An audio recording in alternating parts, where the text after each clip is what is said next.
Good morning and welcome to the Wednesday, May 9th, 2018 Board of County Commissioners meeting. I'm Kate Flavin, Public Information Officer with Sedgwick County. Commissioners, before we start the agenda this morning, I've invited the County Manager to make a few comments. Hey, good morning, Commissioners and citizens of Sedgwick County. As we all know, or if you didn't, Congress designated May 6th through May 12th as Public Service Recognition Week, and this week recognizes federal, state, county, and city employees. But I want to take this opportunity to show my appreciation and gratitude for the dedicated people who serve the citizens of Sedgwick County. Over the past 2.5 years as County Manager, I've had the pleasure of working alongside some of the most talented individuals I've ever known. We have nearly 3,000 employees working together to provide quality public services to our community. Day in and day out, our employees provide a number of diverse services to support this community. Some risk their lives each day to keep our community safe. Others work to keep our roads and environment safe. Our employees support mothers and families with newborns or your elderly neighbor who needs assistance in order to remain living independently. We have employees who ensure our finances are handled responsibly and our facilities are well maintained. Others support the internal workings of this organization. We recently surveyed all employees to gain a better understanding of their thoughts on the organization and their role within it. The results we saw were extremely positive. 82% of respondents reported that they were satisfied with their job. Nearly 83% of respondents felt like they were part of a team working towards a shared goal. Over 92% of respondents knew the new Sedgwick County mission statement, and over 88% of them knew how their work supported the mission statement. There are a few trends highlighted in the survey we have been working on, such as employee pay and communication between employees and supervisors.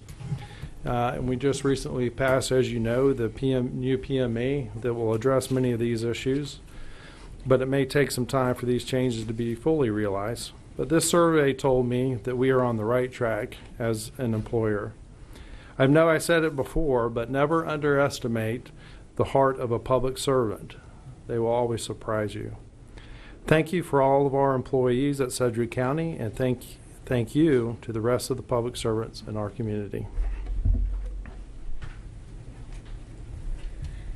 And a brief overview of the agenda this morning. There are 3 proclamations to consider, a conditional use item, 3 quarterly reports, and items from bid board. So with that, Chairman, I will let you start the meeting. Well, thank you, Kate, very much. Thank you, Mr. Manager, for the comments about public service. We're actually going to recognize several people this afternoon at Botanica, a member of the Sheriff's Department, a member from the City of Wichita, and someone from USD 259 for their service, and we do sincerely appreciate the service of all of our public servants. Also, I want to welcome everyone to today's meeting. For those of you that are joining us here in the audience, those of you that are joining us on KPTS Channel 8, and those that will take a look at it on the internet. We have a full agenda today, so with that, we'll get started. I'd like to call the meeting to order for Wednesday, May the 9th, 2018. Madam Clerk, call the first item. Invocation to be led by Pastor Willie Hamblin, Emporia Avenue Church of Christ. Please remain standing for the flag salute. Let us pray together. Our Holy Father, we respect and honor, love, and appreciate you for all that you have done and do for us on a continual basis. Thank you for the fact that we live in a free country. We live in a place where today we may not only thank you that we have the county commission that helps in governance of our community and our area, but we join the county manager in thanking you for all those who faithfully work to the benefit of the general public, for safety and well-being, for service. Bless them for their work and protect them as they perform.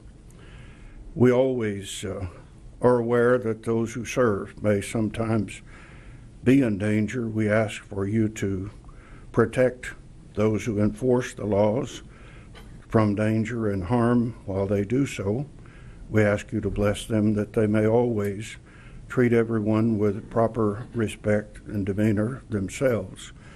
But we ask for you to bless so that we may continue to have peace. We are concerned for the evidence of child abuse and of elder abuse in our community. We ask you to intervene to help us to find solutions to resolve that pain and the damage and the future damage that occurs in connection with that. Provide wisdom and good judgment and good decisions to that end.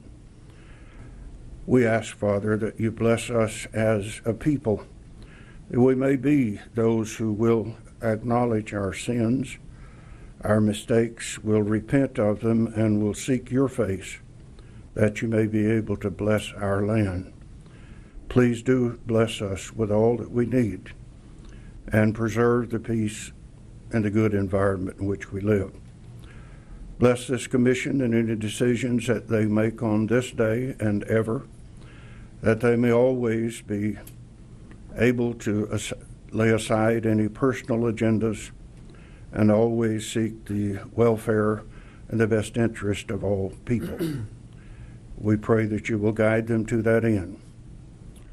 We respect their governance. We are thankful they're willing to serve. We ask you to help, Father, that they always, with us all, accept your governance in all things. We pray, Father, that you will so bless this nation and this community that the wish of the angels at the birth of Jesus may in fact be realized, that there will be peace on earth and goodwill among all men. And we'd love so much to know that the prayer of Jesus is answered, that there may be a time when your will is done upon earth as it is in heaven. Help us to whatever degree we're able to contribute to that end, to work and to strive with pure hearts and an interest in the welfare of all. We pray in Jesus' name, amen. I pledge allegiance to the flag of the United States of America and to the republic for which it stands, one nation, under God, indivisible, with liberty and justice for all.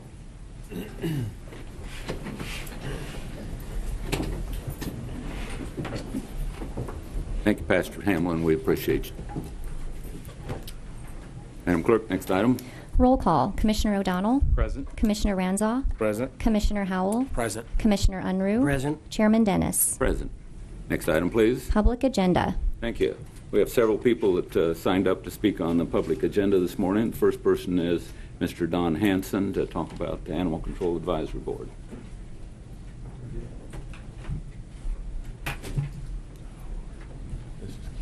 Thank you. My name is Don Hanson. I live at 1815 South Clifton in Wichita, in Sedgwick County, of course. I've lived in Sedgwick County all my life, and this morning as I was thinking what I should say, I realized that you, as county commissioners, have the incredible responsibility of rewarding good and punishing evil. So this morning you will decide if George Theo Harris's service on the Animal Control Board has been good or evil. I have never attended an Animal Control Board meeting, and so I do not know what transpires at those meetings. But I feel that I can still give you some positive reasons to vote to keep George on the board. I grew up in an urban neighborhood in Sedgwick County where dogs were allowed freedom to roam. One day I was attacked by a large dog while I was riding my bicycle in the street. My mother called the owner of the dog and told her what had happened, and the owner got rid of the dog. If a dog bites an innocent person and the owner does not get rid of the dog, then I believe the dog should be deemed dangerous, and controls should be put in place so that the dog is not allowed to continue to attack people. I have been told that in the last 5 years, not one dog has been deemed dangerous in Sedgwick County. This is amazing to me. Is it true that in the last 5 years, there has not been one single dangerous dog in Sedgwick County? Did anyone on the Animal Control Board request an audit to see if this is true? Yes. One board member requested an audit. George requested it. Is it good or evil that he requested that the truth be established through an audit? It is rumored that one dog in the county bit 3 different joggers before the owner disposed of it. Why wasn't the dog deemed dangerous after biting one jogger or after biting 2 joggers?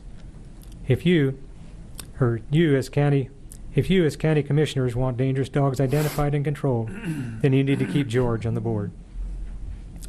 When I was growing up, our family went to get hamburgers at a place that had car hops who delivered the food on a tray that was hooked to a car's window. We had our fox terrier along, and when the car hop saw it, she said she could not deliver the food until we had the dog restrained on the far side of the car. We complied with her instructions, and since our dog was harmless, we asked her why she was so afraid of dogs. She showed us a very large scar on her face, which she had received when she was gotten bitten once by a dog. She was emotionally and scarred for life. George believes that dangerous dogs should be microchipped for identification and muzzled when in public places. If you want dangerous dogs traceable and muzzled when in public, then you should keep George on the board. Last fall, a lady I know, while taking a walk in South Wichita, was bitten on her head and both arms by a dog. Even though she enjoys taking walks out of doors for exercise, the lady is still afraid to walk beyond this cul-de-sac where she lives. Unfortunately, in her case, the dog owner did not have liability insurance. The lady's medical bills were over $10,000, of which she had to pay over $3,000.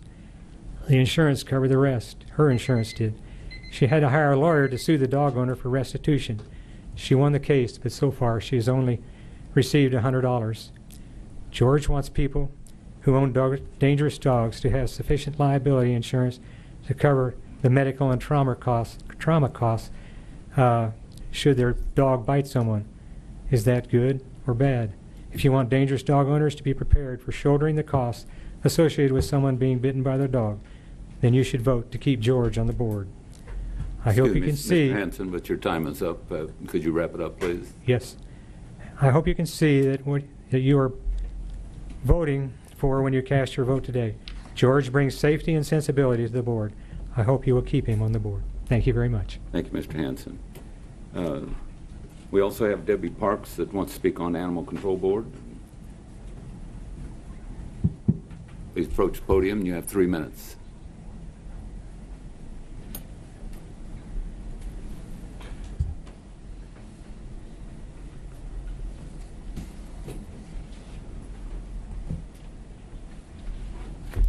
Good morning, commissioners and staff.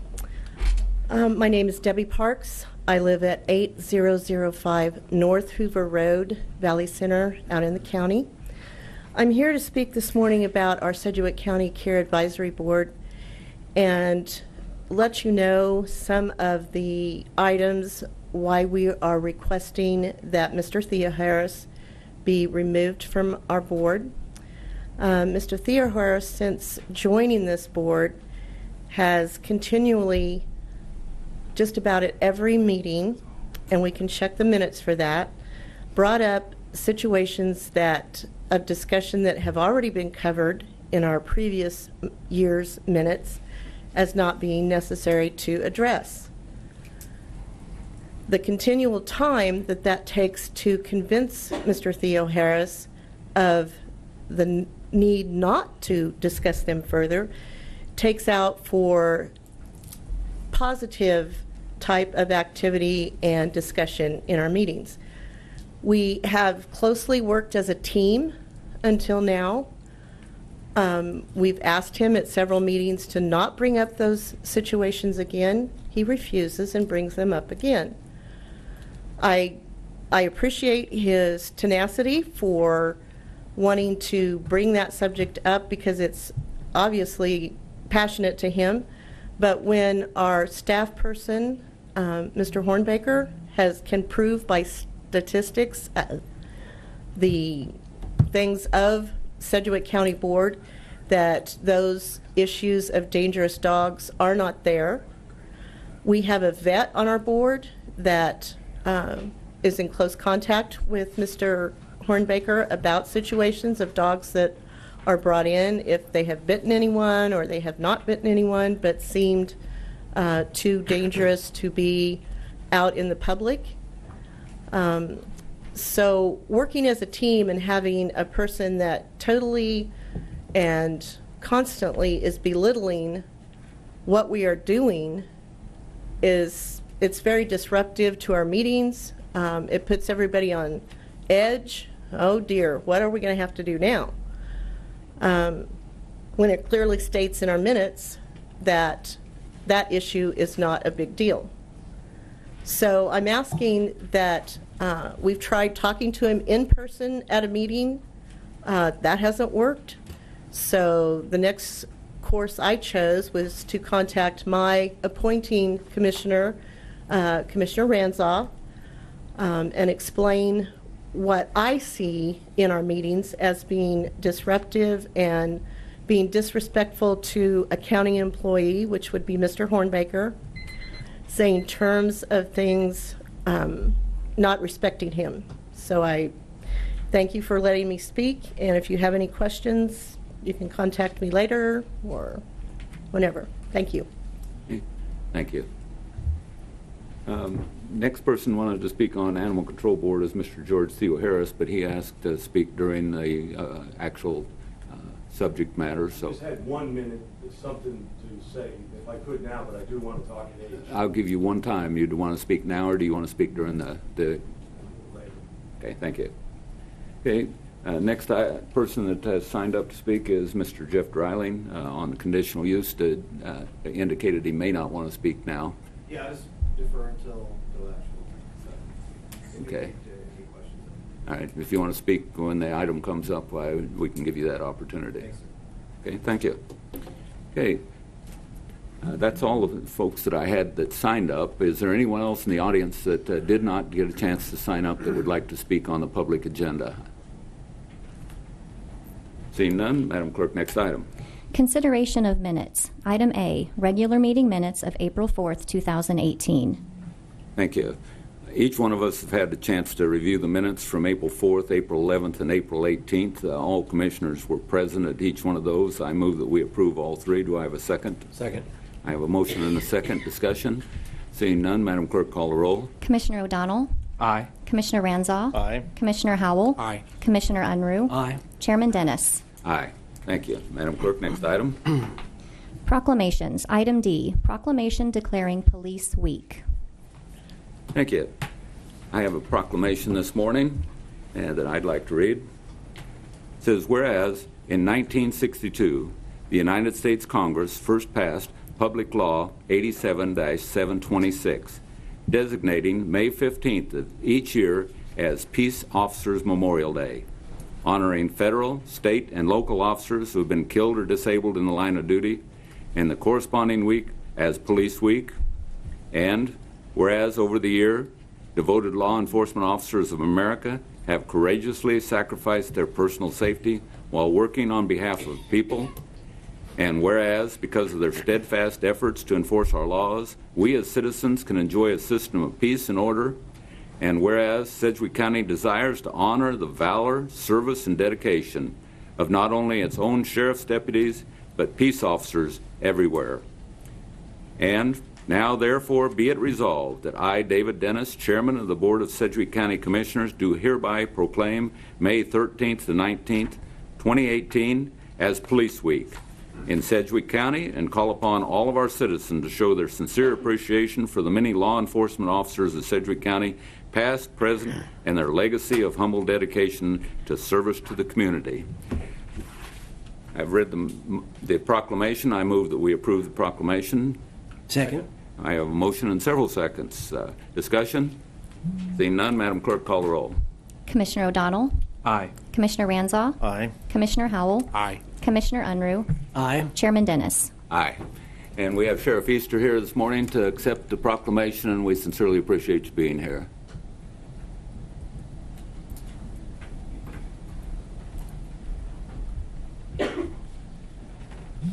Chairman and Commissioners, I appreciate the fact that you recognized Police Week, and I know we have Corrections Week coming up as well.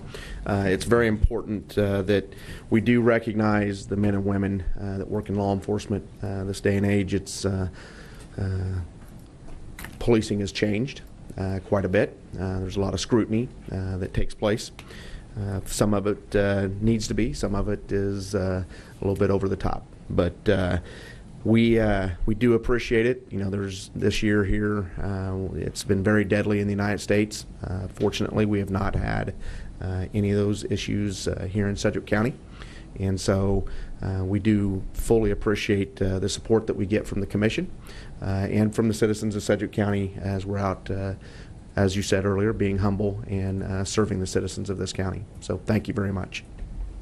Sheriff, thank you very much for being here, receiving this. That was very much of an honor for me to be able to read the proclamation this morning. I've told you before that my father was a police officer when I was born, so it's close to home, and I sincerely appreciate all of the service of each of our law enforcement officers. And thank you very much for being here. Thank you.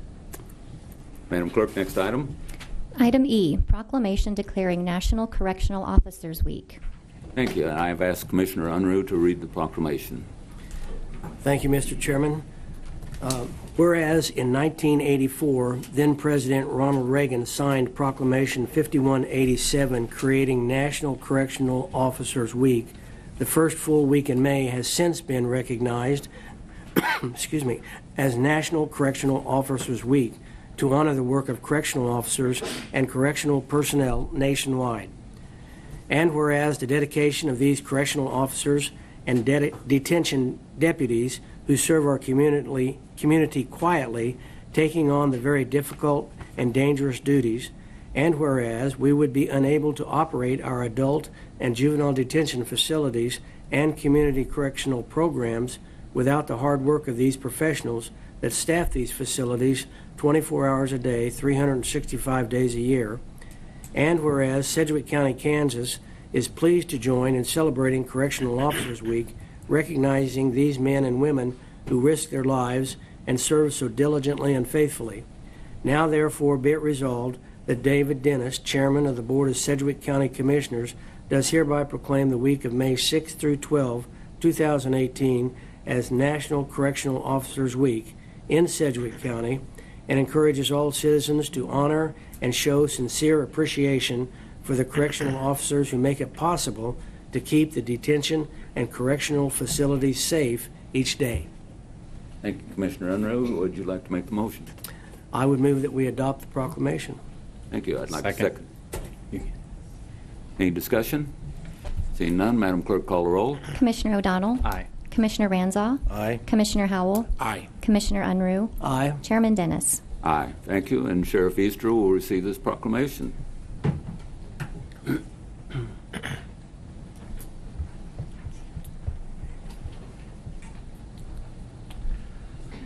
Well, again, thank you very much for announcing the proclamation. The women and men that work in the detention facility pretty much go unnoticed for everything that they do. They do a phenomenal job in there every day. They also serve the citizens by keeping the streets safe because they're watching the most some of the most horrific criminals that we have in this city by keeping them safe in there as well. And so we have a lot of detention deputies that do a lot of good work every day that goes unrecognized by the general public because it's not a job that is very glamorous. However, every day they come to work, they serve the citizens of this county, and we appreciate what they do every day. So I appreciate the fact that you've recognized them. Since we're on TV, I'm going to put in a plug. We need more detention deputies, so please apply. Thanks, Sheriff Easter, and I concur we do need more detention deputies. You have a number of openings right now. Most of our citizens never have an opportunity, luckily, to get to know your detention deputies in their official positions, but they do a great job over there. I've had the opportunity to tour your facilities, and I sincerely do mean what we said in our proclamation. We appreciate their duties that they perform every single day. Thank you. Appreciate it. Thank you for being here this morning. Madam Clerk, next item. Item F, proclamation declaring Asian Pacific American Heritage Month. Thank you. I've asked Commissioner Howell to read the proclamation. Thank you, Mr. Chairman. Proclamation reads, whereas in 1981, 4 Asians formed the Wichita Asian Association to promote cultural awareness among various Asian groups, foster an understanding and application of Asian cultures by the community, to strengthen awareness among the youth of Asian ancestry, and to provide opportunities for expression through diverse Asian cultural arts. And whereas Wichita has an Asian population of about 11,300, and the WAA brings together a vastly diverse community consisting of more than 13 countries from South and Far East Asia, representing various ethnic groups and religions under one roof. And whereas WAA members give presentations to organizations, schools, and service providers about Asian culture and how to interact with Asian clients. And whereas through the annual Asian Festival and other cultural events, the Wichita Asian Association is able to educate non-Asians about Asian art, culture, and religion. Now therefore be it resolved that David Dennis, the chairman of the Sedgwick County Board of County Commissioners, does hereby proclaim May 2018 as Asian Pacific American Heritage Month and encourages all citizens to join us in celebration by attending the Asian Pacific American Heritage Month event on May 13, 2018 from 11 a.m. to 5 o'clock p.m. at the Chinese Garden inside Botanica. Thank you, Commissioner Howell. Would you like to make a motion? Yes, Mr. Chairman, I would move we adopt the proclamation. Second. We have a motion and a second. Any discussion? Seeing none, Madam Clerk, call the roll. Commissioner O'Donnell? Aye. Commissioner Ranzau? Aye. Commissioner Howell? Aye. Commissioner Unruh? Aye. Chairman Dennis? Aye. Thank you. And this is going to be accepted by Jenny Newman and Chow Wei Lu from the Wichita Asian Association. Welcome.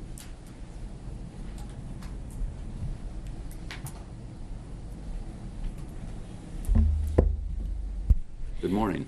Good morning. Sorry. Thank you, Commissioner, and thank you, the office, for announcing the proclamation. The Wichita Asian Association is celebrating our Pacific Asian American Heritage Month at the Chinese Garden in Botanica. This event will have cultural performance and the Chinese terrace, with also Asian food tasting and as well as tea tasting in the garden. We also invite you guys to join us in October when we have our Wichita Festival in the Century 2 on October 28, 2018. Thank you.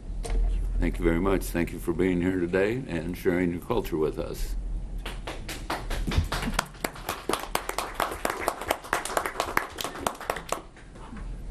Thank you. Madam Clerk, next item. Appointments. Item G, accept the resignation of Reverend Terrance Holder from the Sheriff's Civil Service Board. Mr. Chairman, Eric Hills, County Councilor. Item G is the resignation of Reverend Terrance Holder from the Sheriff's Civil Service Board. His resignation was effective April 12, 2018. He had been an appointment of Commissioner Unruh.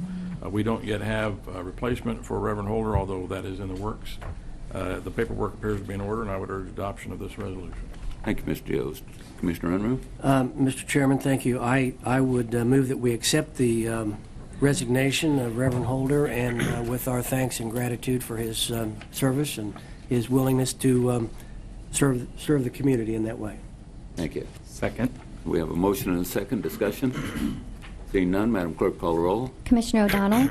Aye. Commissioner Ranzau? Aye. Commissioner Howell? Aye. Commissioner Unruh? Aye. Chairman Dennis? Aye. Thank you. Next item, please. Item H, resolution to rescind resolution number 93, 2017. Mr. Chairman, Eric Hills, County Councilor again. This item is a rescission of a resolution 93-2017, which was passed, which appointed Mr. Theo Harris to the Sedgwick County Animal Care Advisory Board. That was done on June 7th of 2017. This resolution would rescind that appointment. Thank you. We do have one person in the audience that would like to speak on this item. Mr. George Theo Harris, would you like to approach the podium? And I told him I would give him 5 minutes today to speak. George Theo Harris, 2115 South Chautauqua Ave. It is with heavy heart that I turn in my resignation from the Animal Care Advisory Board. It was my belief advisory boards were established with the understanding they would be made up of people across Sedgwick County with different ideas and backgrounds to get a wide variety of views about any subject. It is a sad day when a caring person such as George Theo Harris is condemned for those very ideals. He brought many ideas to the board to make Sedgwick County better. Going forward, I would be tentative to ever say or bring up any thoughts in an advisory board meeting for fear a precedent is being established today to oust anyone not thinking of like mine. My health and well-being will not let me be under that much stress. Thank you so very much for appointing me to the board from the start. Thank you, Mr. Theo Harris. Appreciate it. Mr. Yost? Sir, hold on 1 second, please. Thank you. I hope that doesn't go against my 5 minutes. That's from Daniel Cruz that is on our board. He is the one resigning. I'm not resigning. I'm doing good things for the county. You're going to have to fire me. These are 2 postcards that the post office put out. This is the one that they wanted to put out and have put out. This is the one with my persistence we went. It's twice as big with twice as much information. That's what I bring to the table. I'm persistent to get good things for the county. Back in January of this year, I was unanimously voted in as vice chair. And since that time, February and March, all we did was have city legal in talking to us about stuff, so it wasn't really anything going on. So something happened in April. This is really a referendum on advisory boards and whether or not we put differences or the same types of people on various boards. I've talked with many people and have been given many ideas on how and what to say. I appreciate all of their advice. But in the words of Frank Sinatra, I'm going to do it my way. I started on this animal care board to make a difference. There were many voids in the current county code. People have said, don't make it about George. Well, guess what? George is who is being attacked here. I have been to every only person's city animal advisory board meeting. I paid attention and I learned a lot. I brought much of the info to the county. A blaring deficiency I found out early was not one dangerous dog in the county. And you heard the lady before us said that she actually yelled at me in a meeting. I've never yelled at anyone in a meeting, and there's 2 of them right here. You can ask them if I ever yelled at anyone. She yelled at me, George, we don't have dangerous dogs in the county. I'm sick of talking about it. If you think there isn't a dangerous dog in the county in 5 years, all right, well, let's go with that. The county is now put on official notice when by another dangerous dog is deemed dangerous, that is not deemed so, and it bites another person, they will be sued. This is public notice that if you're not going to deem them dangerous, and that's called gross negligence, and I think we can get that through people to understand that. I have made every meeting to this board that I'm on, and I have the minutes. She says that every minute, you go look at the minutes, here they are. These are all the things that I brought to the table. It's in yellow. They're not all about dangerous dogs. I'm the one who said about muzzling a dog to protect people. I'm the one who talked about tethering. They didn't have a rule about tethering. You could put your dog on a chain for days and days, and that's fine. That's something I brought up. So we passed in the city 17-0 to add this potentially dangerous. It's kind of like a misdemeanor, because if you have a dangerous dog, it's almost like a felony. And this is like a misdemeanor. It was just a tool to put in the toolbox. I got beat down 7-1 on this, and it's just not right to do that. So it's with that if you really vote me off the board, you have just put Sedgwick County in harm's way, and if that's what, so be it. Thank you. Thank you, Mr. Theo Harris. We have discussion. Commissioner Howell. Well, thank you, Mr. Chairman. I have a number of things I'd like to say. First of all, I'd like to say my thanks to George for serving on this board. And I know it was already said before by Mr. Hansen, and I do know Mr. Hansen from a long time ago. I have great respect for you as well, Mr. Hansen. Appreciate your opinion and coming out today to speak on this matter. I want to say thank you for your service, George. I want to say thank you to the entire advisory board. They have important work to do, and they do have a number of things that I think they have done very, very well, and I would like to see this board continue. The conflict that's happening right now, there's probably a number of ways to solve that, but this is the matter before us today, and I don't plan on supporting the resolution this morning, but I anticipate it will pass. About George Theoharis, he is a very passionate person. He is a president of 2 neighborhood associations. I've attended a number of those meetings. I know that he has worked with Mr. John Stevens on this dangerous dogs issue, who's also very passionate about the topic. And the data does stand out. Wichita area does have a statistically is not good on this matter. We probably need to do some things to get us back into a normal statistical analysis here. But we are kind of an outlier in terms of we look like a bigger city than we are in terms of the number of dog bites and that type of thing. And George highlighted this idea that we either go from 0 to declaring a dog dangerous in the county, if I understand correctly, would essentially be euthanizing that dog. So we don't have anything between those 2 endpoints. And to that point, I think that George was advocating for some other tools in the toolbox. And I just to let my colleagues know, I do agree with him on that. I think there ought to be some other options. And by the way, I did attend one of the animal care board meetings. I was interested in possibly going back to talk about this. From my perspective, I did meet with George with the health department and our director of the Sedgwick County Department of Health and other staff. We talked about this. So it's an issue I think that's ongoing, but it is true that Wichita did take up this idea and they did amend their city code to include, I guess, some points between the 2 endpoints of that spectrum. The only thing I would say is it's a fairly new idea, and we need to probably allow that to cook for a while and see how it goes. It might need to be changed, and maybe the county is not ready to adopt that just yet. So to the extent I would support the advisory board, maybe it's not yet the right time. We should maybe take it up at a later point once we get some data from the city. I think that would be a smart thing for us to do as a county. So I hope that still comes up, whether George is on the board or not. I do think that diversity on these boards is healthy. I don't like it when boards necessarily stack the deck by making recommendations on people that think just like them.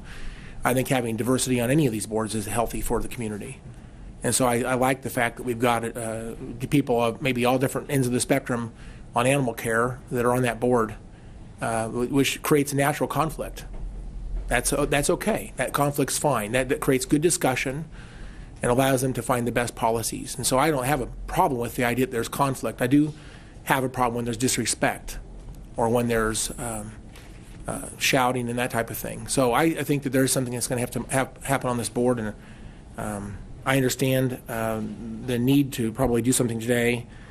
It is true that I think most of the members of that board have sent letters to the appointing commissioners and others, and so it is a conflict that's got to be solved somehow.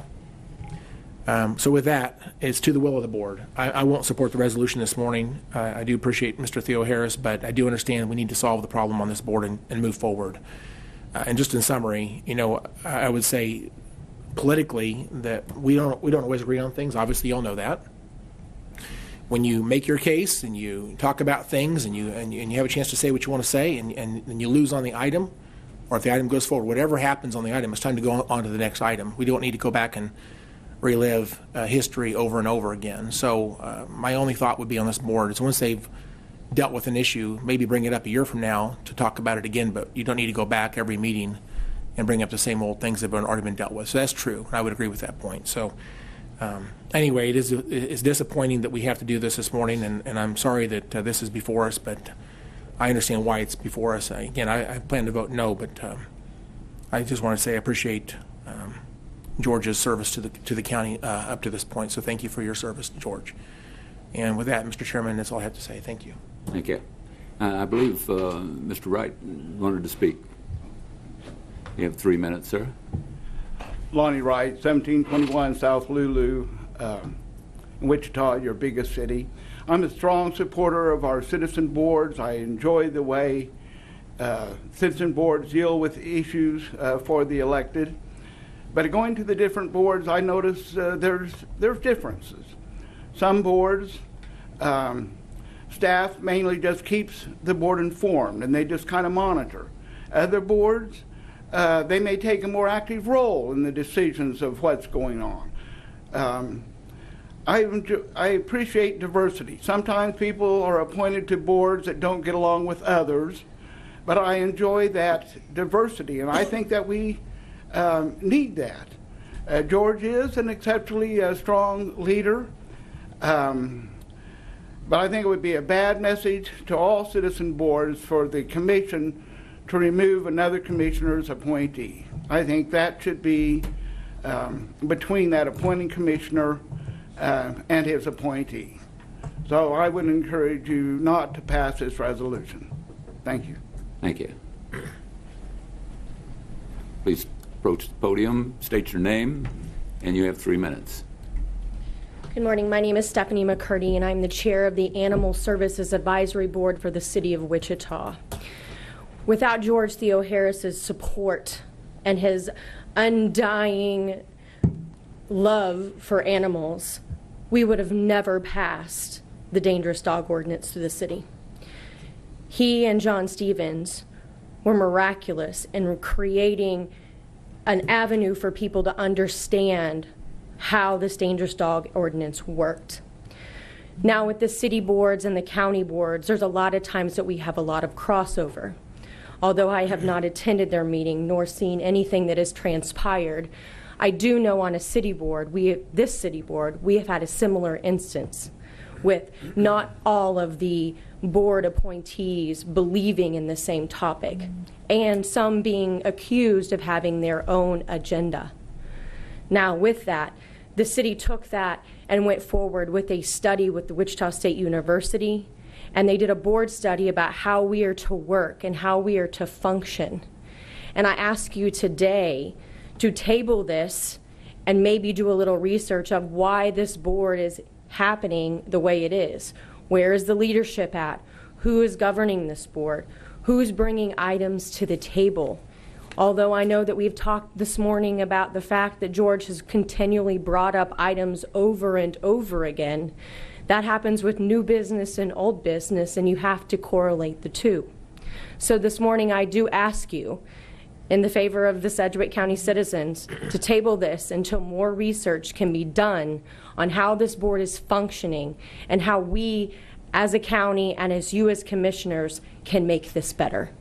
Thank you. Thank you. Commissioner Howell. Thank you, Mr. Chairman. Just a clarification on one of the previous comments, and that is that I don't appoint anybody. I actually just nominated him, and it's the majority of the board that actually makes the appointment. So I want to make sure people understand it is the board's business to appoint or to unappoint people on these boards. I simply made the nomination as my district nomination, so to speak. So that was just a clarification. That's all, Mr. Chairman. Does anyone else in the audience wish to speak on this item? Seeing none, I'll bring it back to the board. What is the wish of the board? Commissioner Ranzow. Mr. Chairman, I have a copy of the letter sent to me by my appointee, Mrs. Parks. I'd like to enter into the record. Thank you.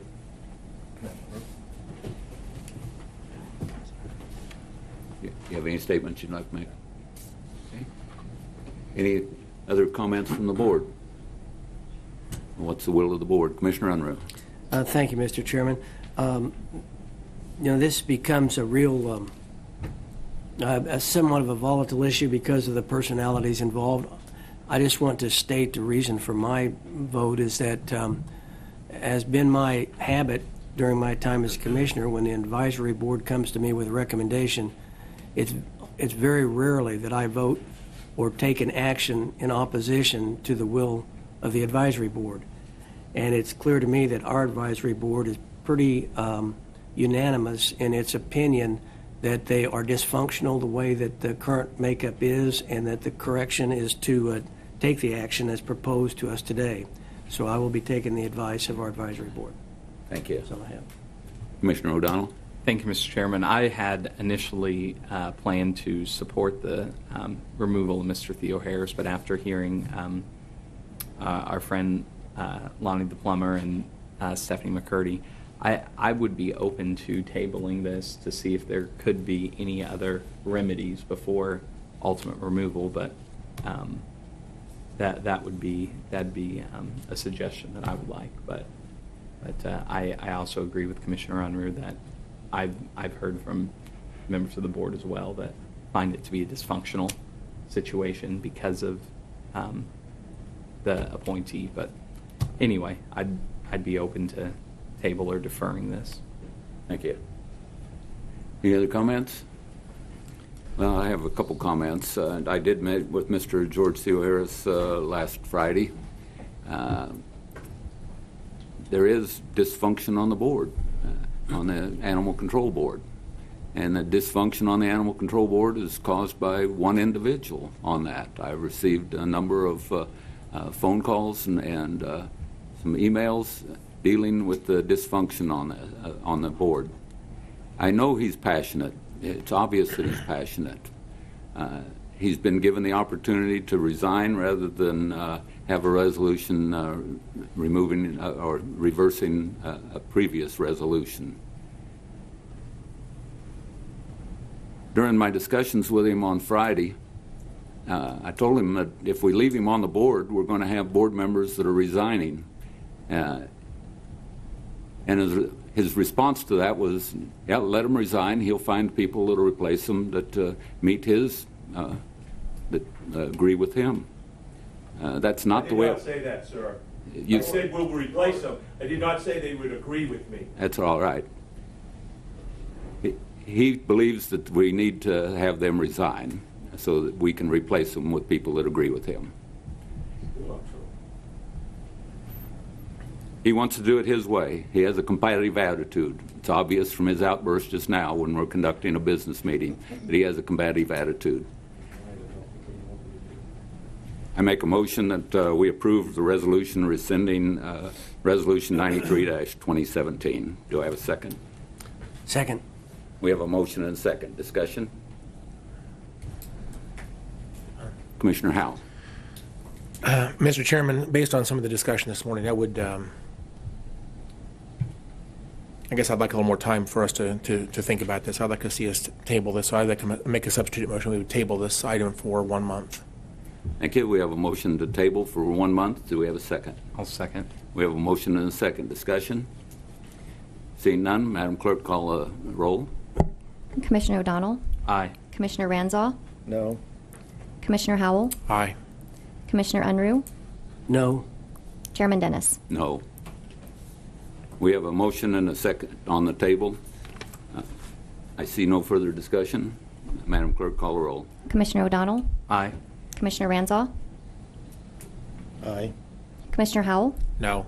Commissioner Unruh? Aye. Chairman Dennis? Aye. Thank you. Next item, please. New business. Item I, a county conditional use for a horse stable and riding academy facility on the west side of 154th Street East and south of 31st Street South. Morning, Ms. Miller. Good morning. Dale Miller, planning staff. This activity has been ongoing since at least 1992 as a horse stable. At that time, the previous owner only kept horses that they owned.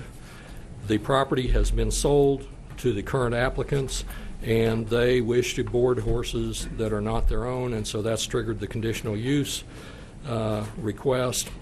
They have indicated that they're going to run the facility very similar to the previous one, only they expect to be smaller and not have any breeding operation. As you can see here on the zoning map, there's approximately 48 acres here, and it's all zoned rural residential, including the properties that surround it. You can see that there has been a division into smaller suburban lots to the north, east, and south, and then larger tracts to the west. The aerial on this one, it's kind of hard to see, but there are a number of buildings already on the facility, including I believe a 24-stall shed, a riding arena, and other accessory buildings to support that activity. You can see in the lots to the north and east, these are the ones that are developed with single-family homes, and then to the south as well, farm ground to the south and west. This is an area that's shown as agricultural on the future growth concept map. This is the site plan that accompanied the application area. See a little better where the existing buildings are, the driveway, the area that would be pasture and used as riding activity. At the Planning Commission, the applicant indicated that he would ask his customers or clients to remain on the property, not use the public roads as a riding area. That was one of the concerns that was expressed at Planning Commission.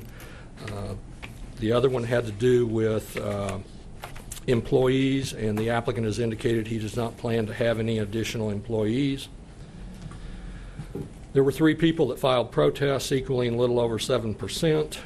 I think in your packet there are 3 emails and or letters with their comments. We did receive this morning, which we weren't able to get to you, an email in support. And Planning Commission recommended approval 11-0 with a maximum of 30 horses and no rodeos or other big events. The applicant has indicated that they have no interest in doing that sort of thing, that the most they might do is training clinics that are typically held for small numbers of people where they bring in an expert, and then he basically teaches people how to train or improve their riding skills. And he said he might be interested in that, but no major rodeo type stuff or equine events that would attract large numbers of people. With that, I'd try and answer questions, and obviously the applicants are here. Thank you. Do we have questions from the commissioners? Seeing none, we did have one individual that may want to speak, Mr. Jeff Dreiling. Did you want to speak on this issue? Not unless the county has questions for me. Okay. Thank you. Okay. What's the will of the board? Mr. Chairman, I would move that we take the recommended action and approve the conditional use as recommended to us by the MAPC. Second. We have a motion to approve the conditional use following the MAPC recommendation, and a second. Discussion? Seeing none, Madam Clerk, call the roll. Commissioner O'Donnell. Aye. Commissioner Ranzau. Aye. Commissioner Howell. Aye. Commissioner Unruh. Aye. Chairman Dennis. Aye. Next item, please. Item J, County Extension Quarterly Report.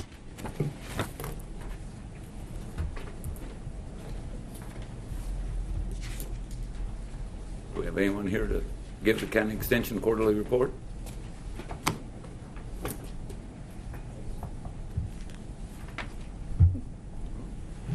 I make a motion that we defer item J. Second. We have a motion and a second. To Madam Clerk, call the roll. Commissioner O'Donnell. Aye. Commissioner Ranzau. Aye. Commissioner Howell. Aye. Commissioner Unruh. Aye. Chairman Dennis. Aye. Next item, please. Item K, Quarterly INTRUST Bank Arena Report. Good morning, Lindsay. Good morning, Commissioners. I'm sorry.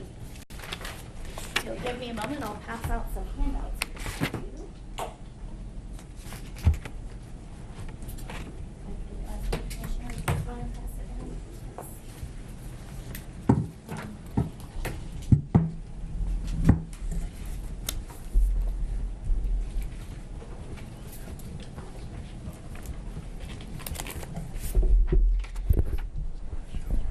All right. Good morning, Commissioners. Lindsay Poe-Rousseau, your CFO. I'm here this morning along with AJ Bileski from SMG, who is our INTRUST Bank Arena General Manager, to give you an update on the arena's performance through the first quarter of 2018. Before I get into the details, I want to do what we always do and make sure to say thank you to everyone who has been a part of this. Of course, AJ, Christine Palakas, the Director of Marketing for the arena, who's here with us also, Chris Kibler and Ben Feeks, and then Micheline Stokes from the County Manager's Office, who helped us prepare the presentation today.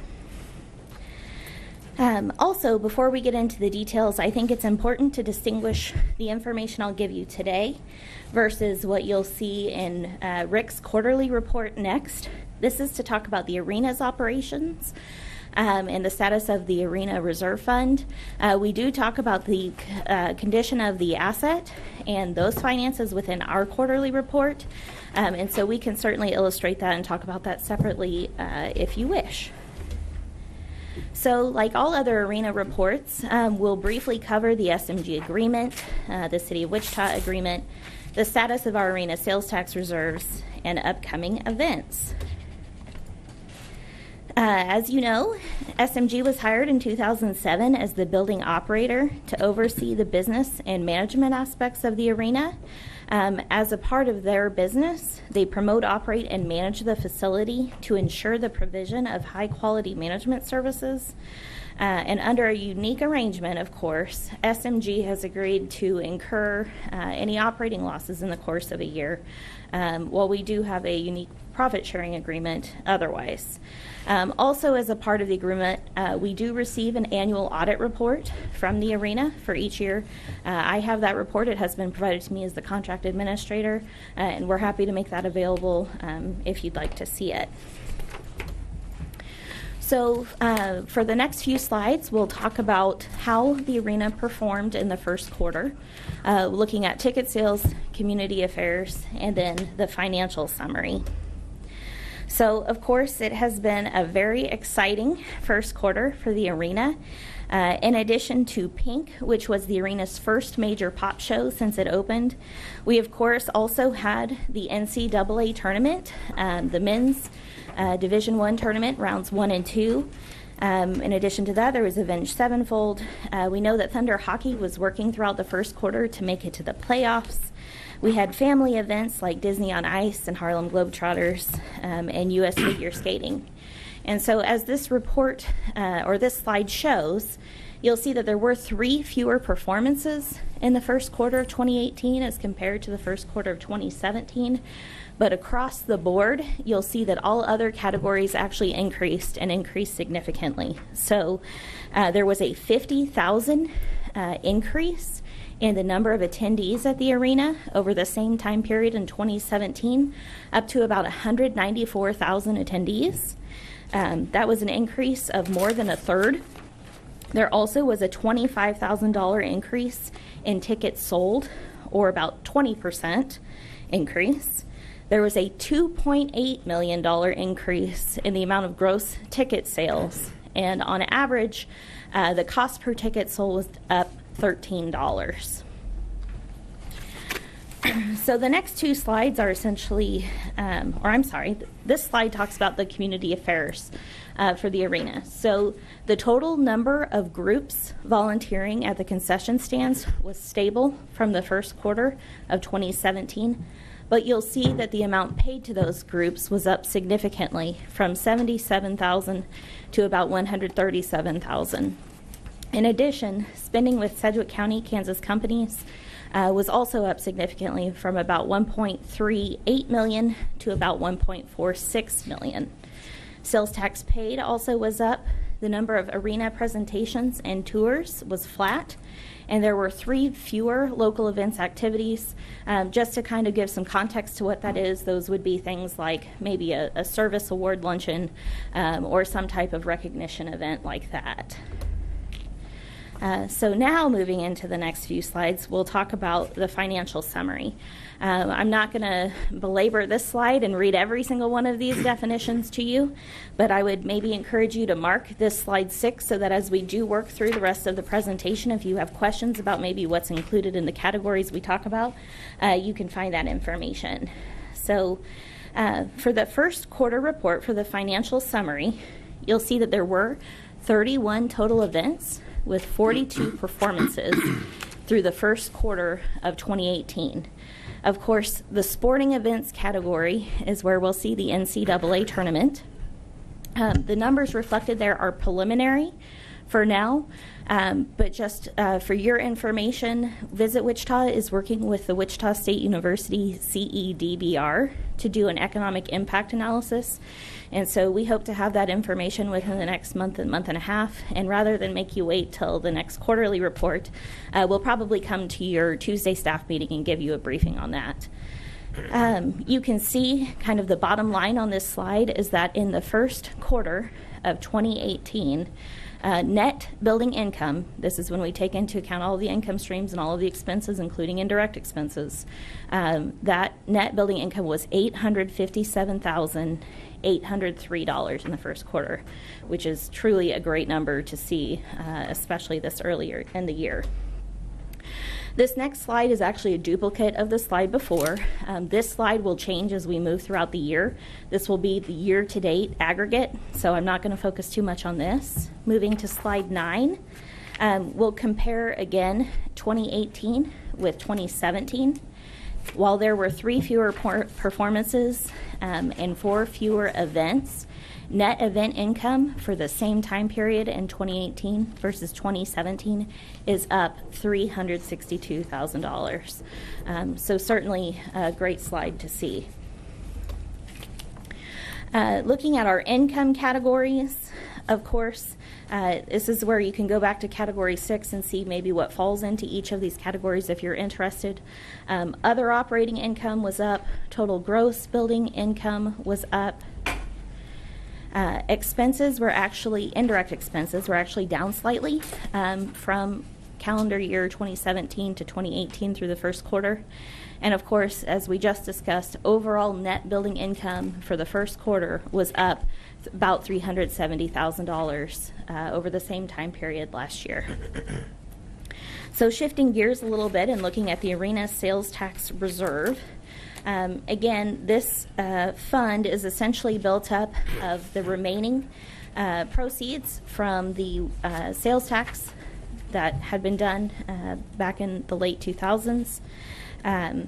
It can be used for major repairs or capital expenses. So just a reminder, obviously the fund was used during calendar year 2017 to do the arena entrance C remodel. It also can be used up to $225,000 annually to the city to provide parking lot services. It also can be used to maintain the county's parking lot at 2nd and St. Francis on the old Coleman lot. So talking about the status then of the arena sales tax reserve, excuse me. At the beginning of the year, you can see the beginning balance in the arena reserve was just less than $10 million. At the end of the first quarter, that balance was down to $8.2 million. You can see the revenues and expenses that occurred in the first quarter. And if you go to slide 15, you'll see the details that make up those expenses out of the fund in that first quarter. You can see the bulk of that was for 2018 capital improvement projects, which the county approves as a part of its standard process in early fall. So looking at the status of the reserve in a similar format to what we've seen on other slides, you can see that at the end of the first quarter last year, we had about $11.4 million in the fund. That is down to $8.2 million now. Again, a significant portion of that was the improvements made to the facility in anticipation of the NCAA tournament. Not just the entrance C remodel, but also bollards, LED lighting, and things like that. So this is my final slide. I'm happy to take any questions now if you have anything that I've covered already, or I'm happy to come back after AJ comes up and walks you through the next several slides. Do we have any questions for Lindsay? Being none, thank you. Oh, right. I'm sorry, Commissioner Unruh. Thank you for the report, Lindsay. Appreciate it. Did a good job in getting us through all that. But do you have a prediction of, just trying to use best judgment, how long will that O&M reserve last? How far in the future do you expect that to take us? I don't have that with me right now. We do have some projections like that. I'm happy to provide that to you via email as soon as we're out of this meeting. But we do have a thoughtful projection on that. The arena works with us to put together a capital asset replacement program. And so that is being considered as we move through each year's deliberations. But as I recall from a previous presentation, it's 15 or so years. Yes, sir. It's quite a bit into the future, but I just can't recall with precision right now. I apologize. Well, significant invasion of that fund this time, but we don't anticipate that on a regular basis. Correct. All right. Thank you. Okay. Thank you. Welcome, AJ. Good morning. AJ Bolesky with SMG and INTRUST Bank Arena. Just wanted to talk through our community involvement in the first quarter. So you'll see a lot of ticket donations. Typically, first quarter we're kind of busy with events, so we do a lot of our volunteering in the summer and third quarter. So you'll see that later in the year. But for this quarter, a lot of ticket donations. We did the Dress for Success. All of our staff, majority participated in that. Also, one thing that you'll see in a lot of these slides is a lot of volunteering and donations from Savor, which is our food and beverage department. So they have been busy this quarter with donations and community involvement. And then additionally, we just finished up Bowl for Kids' Sake, and we have Habitat for Humanity coming up. Like I said, a lot of this stuff happens in second and third quarter for us. So you'll see several slides of ticket donations. That's one thing we do a lot of first quarter because we have a lot of events during that time, and we make sure to donate to many organizations. Another thing on on the last slide there, you'll see the marquee usage, and this is something else that we do with nonprofits. We give a nonprofit an entire month to be on our marquee. So 12 months a year, we have 12 different nonprofits. It's first come, first serve, but they have the ability to be on our marquee at the arena. So that's kind of a neat project that we've had implemented for a couple of years now. And then upcoming events, we just finished up. Lindsay talked about the playoffs for Thunder Hockey. They ended up playing 3 games in April. And then also we have the Wichita Forest football. We're about halfway through their seasons. We have 3 games left. Coming up, James Taylor in May. We have the Dodge Brawl event, which is kind of one of our community events that we promote ourselves. I think this is our 3rd annual, and we've had a great time. Our staff has a great time with this event. We love it. It's coming up in July, bringing that back. Journey, and there was a little bit of editing, I think, from Lindsay's end on that slide. The one that sticks out, Def Leppard, July 16th. She might be a fan, I'm not sure. And then Imagine Dragons is another big show, kind of a younger demo. We're really excited about this event. It's selling very well, and we expect to have a full capacity that night. Sugarland in August, and then 311 on the Offspring in September. We just announced Cirque du Soleil coming in October, and we'll have a couple more announcements coming up for later this year. Thank you, AJ. First of all, a number of us attended the NCAA, and that was a great event. We enjoyed it immensely. And it was a great event for this entire area, not just for Sedgwick County. I do have tickets to James Taylor. I'm looking forward to that. So there's a lot of neat things that are going on because we do have that arena downtown. Commissioner Unruh. Thank you, Mr. Chairman.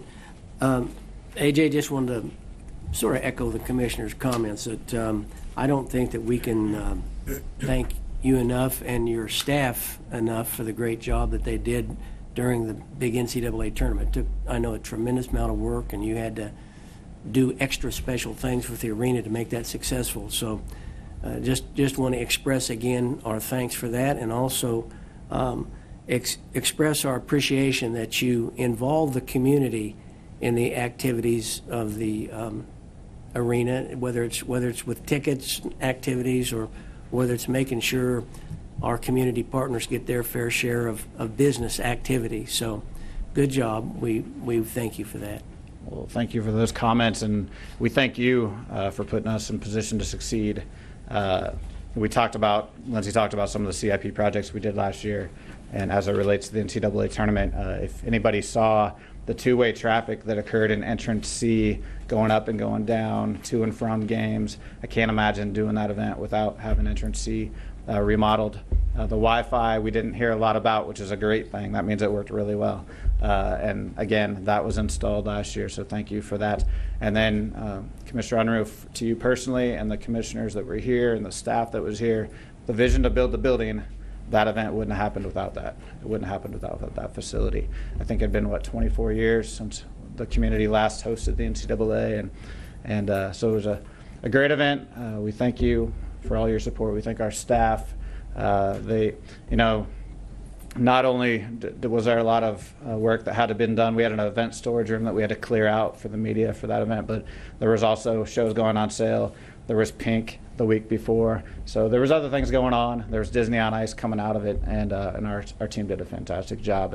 And then thanks to the community, the NCAA seemed to be very pleased, and I think that we did a great job of standing out in their minds. Practice day we had 14,000 people there.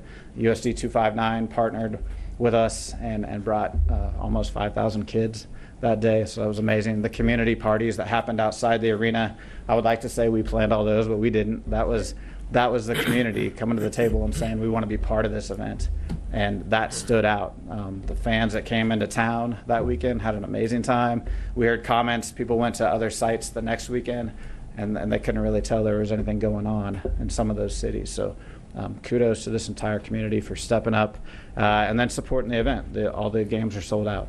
So all of that together will help us continue to shine and keep us on the radar for future NCAA events.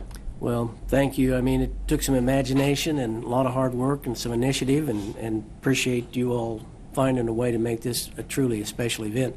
I know my granddaughter went to the practice day. She goes to school in Andover.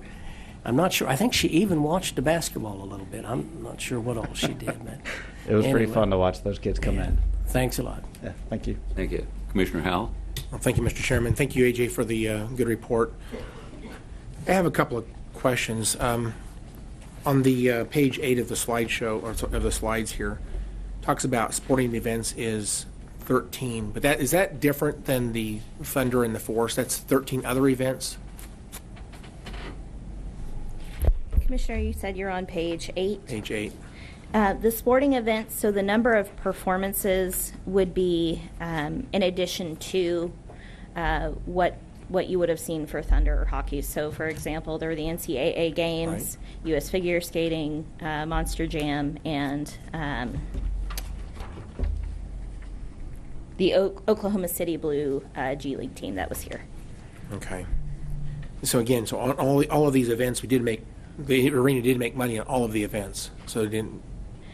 This is the aggregate number for those, and so I don't have that information with me today, but we can certainly go back and look at that. Just a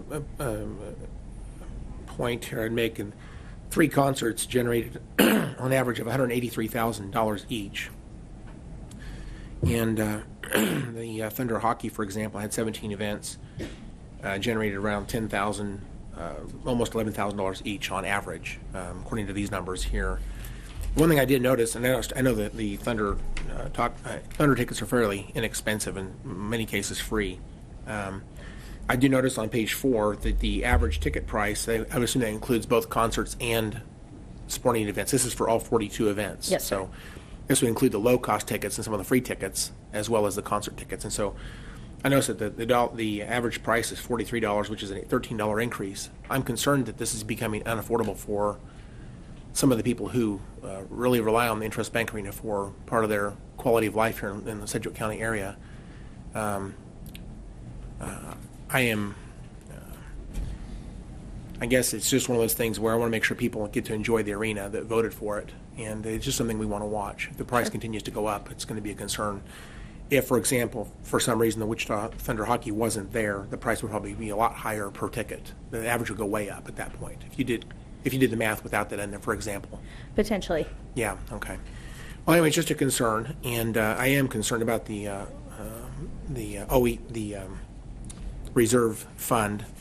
I understand that this was a very unusual year. We had a lot of capital investment this year. I'd like to see that. I'd like to see the history of that once again. I know I've asked for this before, and I'm sorry for asking it again, but I'd like to see that produced for a kind of average, or should I say a trend line. I know this is a big year for the capital investment we put in there this year, but I am concerned. I guess I'm concerned about down the road. We know this is going to have to be a taxpayer-funded thing. Right now we have a reserve fund that's taking that role, but down the road this is going to be a taxpayer-funded issue. We're going to have to deal with that down the road at some point. So. Okay, we'll be happy to get that information for you. All right, thank you again, and thank you, Mr. Chairman. Thank you. Further questions or comments from the commissioners? Seeing none, I make a motion that we receive and file. Second. I have a motion and a second. Discussion? Seeing none, Madam Clerk, call the roll. Commissioner O'Donnell? Aye. Commissioner Ranzau? Aye. Commissioner Howell? Aye. Commissioner Unruh? Aye. Chairman Dennis? Aye. Thank you. Next item, please. Item L, presentation of the quarterly financial report.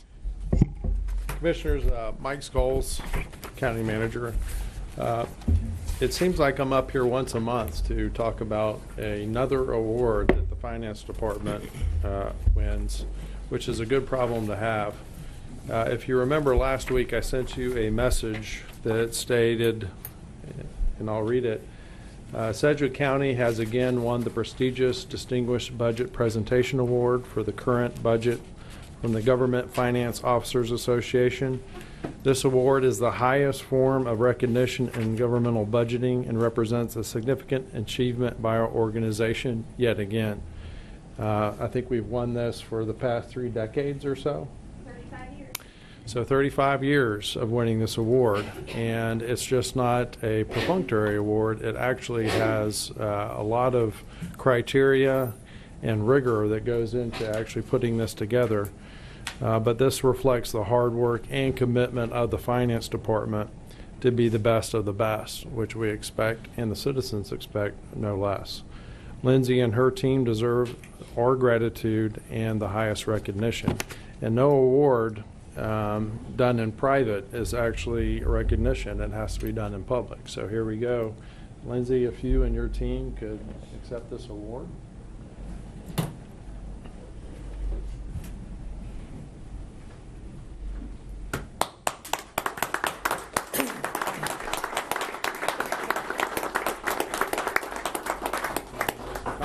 Thank you. All right. Mike and Commissioners, thank you very much for this recognition. Certainly, our budget office has worked under some intense deadlines, trying to provide the best information on an extremely diverse organization with lots of needs.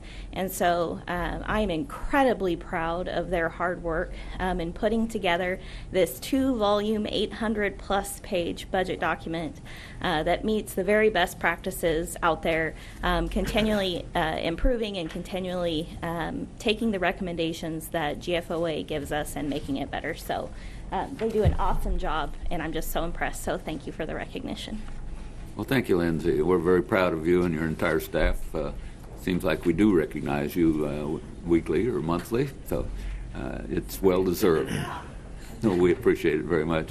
Thanks for everyone for coming up here, and we're not going to let you off the hook yet because the next item on the agenda, I believe, as soon as have you already called it, Madam Clerk? Well, good. We are going to talk about the quarterly financial report. Welcome. Good morning, Commissioners. I'm Rick Durham, your Deputy CFO, and the Finance Division is still on the hook, at least for the foreseeable future here. I'm here to present to you the first quarter financial report for the fiscal year 2018. This is our standard quarterly report. As you're aware, at the end of each quarter, the Finance Division reports on the financial condition of the county. So I'm going to give the financial report. I know this report has been delivered to you, is also posted on the county's website for our citizens to view. The information contained in this report, I must say, is based on unaudited financial statements and excludes any adjustments that might be required by the county's auditors at a later date. And just as a refresher, the last time I stood before you was to give you the CAFR report. That's when you receive the audited financial statements and you see the results at the end of the fiscal year, and that's when you get the CAFR report. So, as always, the first section of the report outlines financial information on budgetary basis for applicable fund types. We look at comparisons of financial activities with previous fiscal year.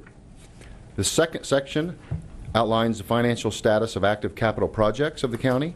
And then the final section will consist of fund statements which provide a broad overview of the county's finances in a manner similar to a private sector business, and those are based on GAAP standards. Once again, if I can, draw attention again to the staff of the Finance Division. The report itself is prepared by the Budget Office and the Accounting Office represented here. He met the budget staff when they received their award, and then the accounting staff is sitting right in front of them. Hope Hernandez is the accounting director, and then her staff, Melissa, Mandy, and Marty, and then I think there are others up on the 8th floor, so we didn't completely abandon the work of the Finance Division while we're down here giving reports. So when we report on financial status, the county aggregates information into one of several possible groupings. The general fund, property tax supported funds, other operating funds, and then we also have non-property tax funds, the fire district, and then enterprise and internal service. So let me begin this slide, which shows projections of each of those funds. For the it's a projection for end of year position after we look at the actual performance of the first quarter. So we begin with the general fund, and that's the county's primary operating fund, and it accounts for county services that do not have a designated fund of their own. The general fund includes most general government and law enforcement functions and receives the broadest variety of revenues. The operations of 42 divisions are funded from the general fund. And as you see here, revenues are expected to exceed expenditures for the year. And as we go down, we see a net change in fund balance projection of about $800,000. So our ending fund balance then in the general fund is projected at $67.5 million. We move to the right. The next column is our debt service. This fund provides for the retirement of the county's bonded indebtedness. And expenditures from the debt service funds are estimated to be about $500,000 greater than revenues. And as we come down, you'll see a net change in fund balance of almost that $500,000, but we still have an ending fund balance in our debt service fund of about $2.3 million. As we continue to move to the right, the county has 7 other property tax supported funds, and that includes EMS, ComCare, Aging, Highway, Noxious Weeds, and Wichita State. Each fund provides services related to a specific function, and the property taxes levied in each of those funds are used only to support those specific functions. So as we see here in that other tax supported column, that revenues and expenditures are essentially equal to one another. The net change in fund balance is $25,000. So the ending fund balance is projected to be at $4.1 million in that other tax supported funds. We move now to the non-property tax supported funds. The county has 31 other operating funds which are not supported directly with county property tax. These funds are estimated to decrease by about $700,000 in combined fund balance. This is primarily due to deliberate drawdown of fund balance. So as you can see in that non-property tax supported fund, the ending fund balance is projected to be at $29.2 million.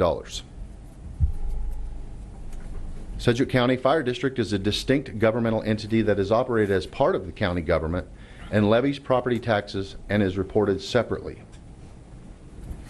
The fund balance is estimated to increase $1.8 million by end of the year, and this is primarily due to changes in the vehicle replacement plan for the fire district, staff restructuring, and higher than anticipated tax collections. The next column shows the county's enterprise and internal service fund. The fund balance within this fund group are estimated to decrease about $900,000 by the end of the year, and this is primarily due to projected decrease in health and dental insurance of $1.8 million. So as we move to the very final column there, the total operating funds, references to operating funds is the property tax supported funds plus other operating funds. So taking all of these columns into account, the total operating fund of the county is projected to have a net change in fund balance of about $500,000 and have an ending fund balance of $140.6 million.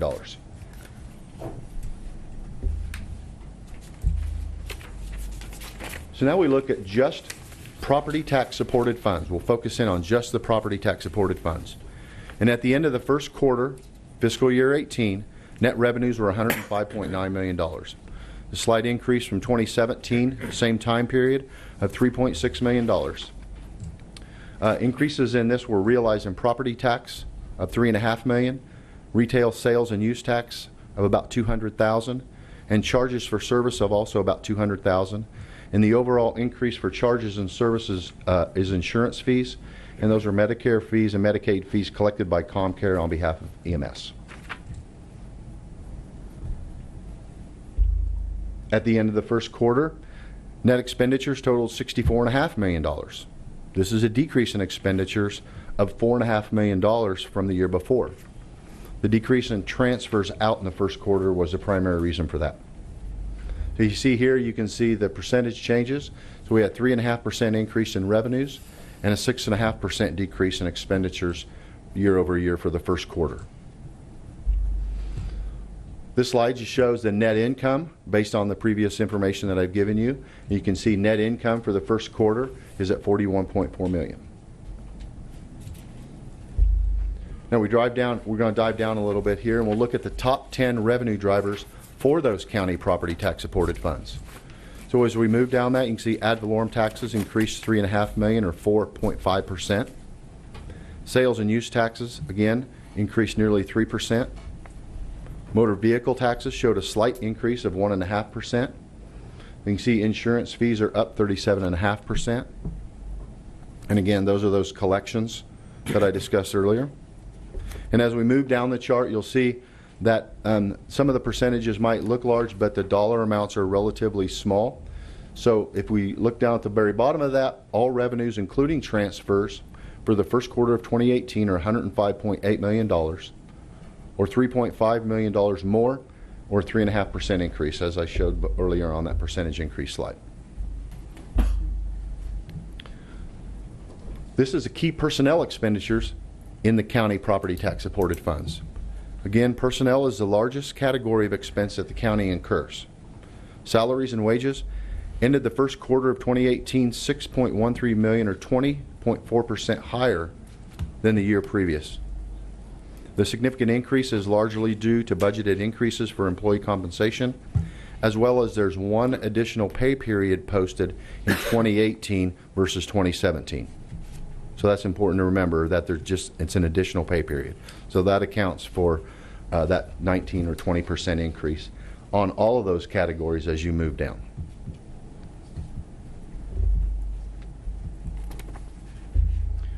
Listed here are key non-personnel expenditures in the county property tax supported funds. And again, the grant awards line across the top accounts for payments to Exploration Place, WATC, Extension Council payments, and the like. So the 11% decrease that you see there, 11.5% decrease, is primarily due to funding for the WATC support ending as we rewrote that funding agreement. And that was about $718,000, so you can see that accounts for almost the entire dollar change there.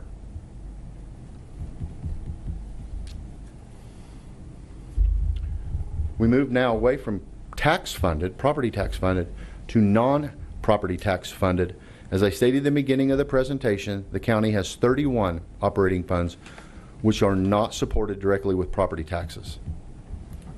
So as we see in the first quarter, fiscal year 2018, there's a decrease of about $1.7 million from the first quarter. Now we move and we look at expenditures.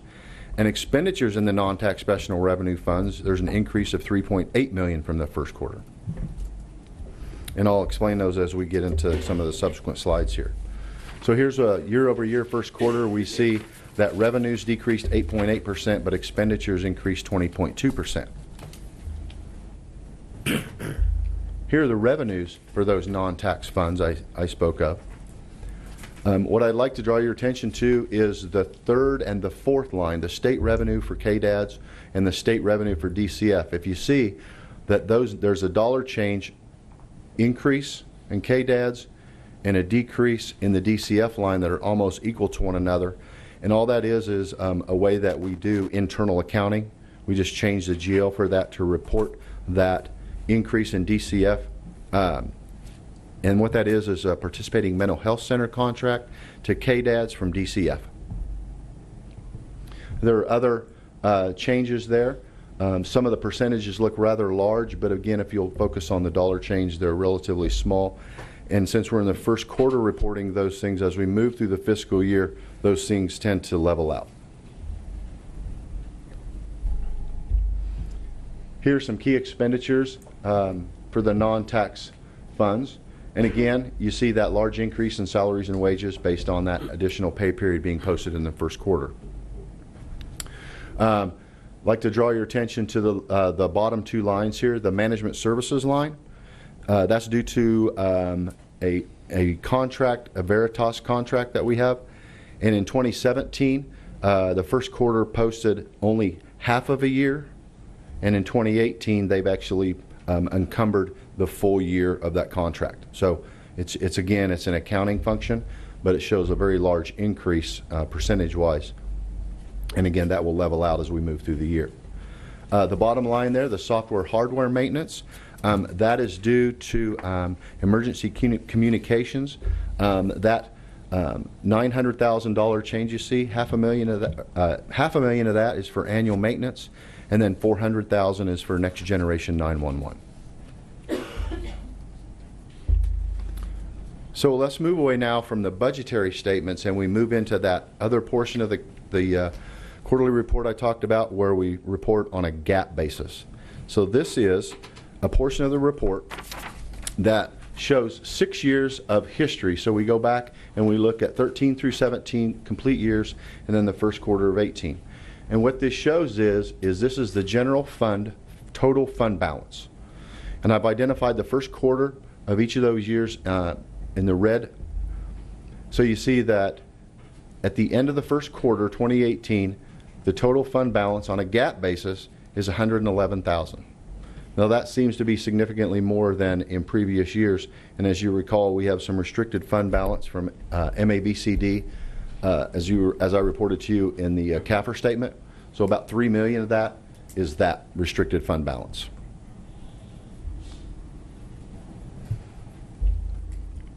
This is a chart that essentially is the same data, it's just shown differently.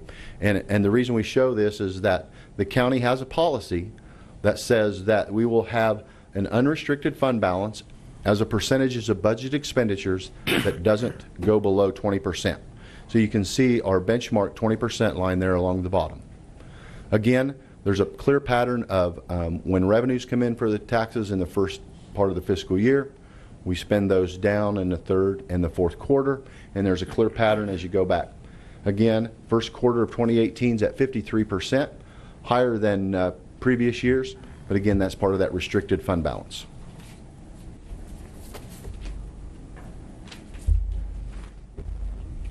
We're going to shift gears again, and we're going to look at the investment portfolio. So this is how the county invests its cash, if you will, to maximize things. So what I want to do is talk a little bit about the first quarter. The county closed the first quarter of 18 with a total portfolio of $228.3 million. Now, that's a significant decrease if you look from December to March, that fourth quarter to the first quarter. That's due to the tax distribution in the first quarter of approximately $257 million. However, what we need to do is compare each of the first quarters as you look back. And when compared to the first quarters of the previous years, it's fairly at a normal level. And just to give you a point of reference, because it's might be difficult to look at those, again, we ended at $228.3 million. Last year it was $233.7. In 2016 it was $232.3. So you can see that we're right in that average. As a note, the Fed has met 2 times already during the quarter, or during the first quarter, and they increased rates at both meetings. And so the current benchmark, if we look at the chart there, our benchmark is that green line is the 1-year Treasury bill is over 2%. But our yield is significantly less than that at just less than 1.5%. And that's because we have our investments tied up in 1- and 2-year things in investments. So if we were to cash those in, we would take a penalty hit. So in order to catch up, we're doing some analysis to look and see, would it behoove us to perhaps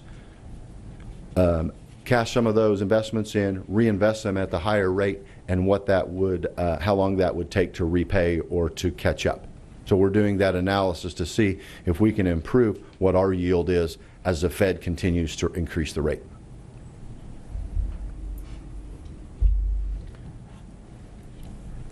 Here's a look at just some selected capital projects. So we start at the top, the Murdoch Tag Office remodel. This renovation includes demolishing portions of the interior to make room for new offices and training spaces, as well as updating and maintaining the exterior, the roof, and HVAC equipment.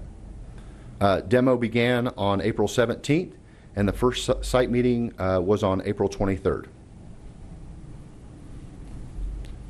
The next one, the new EMS Northeast Post, Post 15. The bid for that was awarded on April 18th of 2018. As we move down, we'll look at a couple of bridge projects. Bridge project on 143rd Street East between 63rd and 71st Street South. That project is completed, and it's waiting for KDOT to complete final accounting and change orders and then final billing. So if you look in your quarterly report at that CIP section, you'll see some of these projects will show that they're still open or active. When actually they're complete, we're just trying to close the books on them. That's why that status will show that. When you go, well, I know that project is complete. Move down to the next bridge, 95th Street South between 151st Street and 167th Street West. Again, this project was also certified as complete on the 30th of April, and final payments are being processed. And of course, we give an update on the construction of the 235 interchange on 54. So we're in the process of making our third and final payment on the interchange project. And at this point, the following movements have been completed. Northbound 235 to eastbound Kellogg Bridge and ramp, and southbound I-235 to eastbound Kellogg Bridge and ramp opened last weekend. Dirt work and other prep for paving is underway for the following movements. Eastbound Kellogg to northbound 235 and westbound Kellogg to northbound 235. Contracts call for overall completion by late 2019, but it appears that it is ahead of schedule, and perhaps by the spring of 2019 is completion on that. I'll make sure you guys get a copy of all those movements, because I'm not sure what all that means myself. So here we look at leading economic indicators, and this is provided by Wichita State Center for Economic Development and Business Research. So as you can see, there was a small downturn in the fourth quarter of 2017, and now it seems to be bouncing back up. Projections, the leading index is forecasting a 1.23% increase in economic activity over the next 6 months. So I anticipate seeing the leading indicators continue to trend up. Okay, we're going to get into some statistics. Some of these are annualized statistics. So what we'll do is we'll start with some key metrics on long-term trends of the county. And what we see here is that these compare from 2012 through 2017 end-of-year numbers. So we see tax-based growth increased 3%. Our home sales numbers are up slightly from 16 to 17. New home permits are up also, and that trend is up.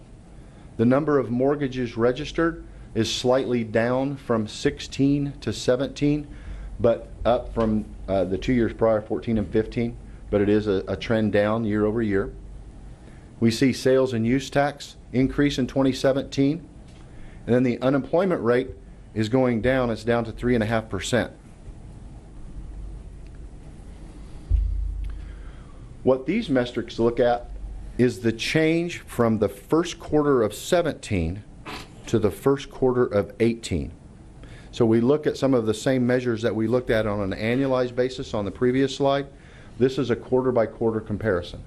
So we see home sales, and when I show a down arrow, that's a 1.6%. Well, that was a 1.6% increase in this quarter, but the same quarter in one of 17 had an increase of 3.8. So it's a slower growth.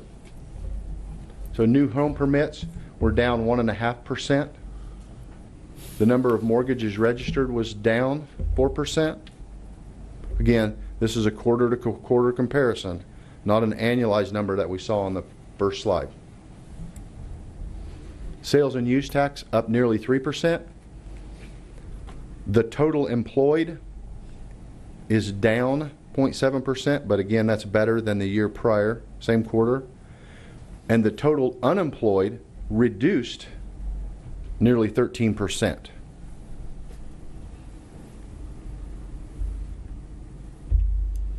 So now we're going to look at some of the fiscal stressors to the county's finances.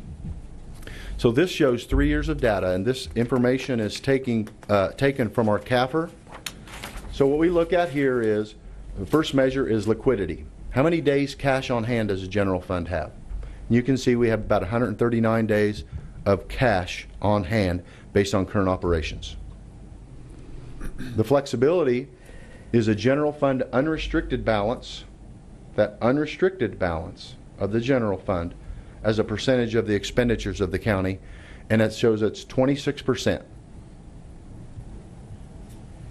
Our property values, that's taxable value per capita, is up from the previous years, and it's at $67,159. Our direct debt per capita is down to $202 per capita. Our debt burden is decreasing. It's at 11%. That's debt service as a percentage of revenue in the general fund. And then our effective property tax rate, that is the total levy as a percent of the property values, is at 0.39%. And then our reliance on the property taxes is flat at 40%. So the next couple of slides, what I want to do is I want to do some comparisons.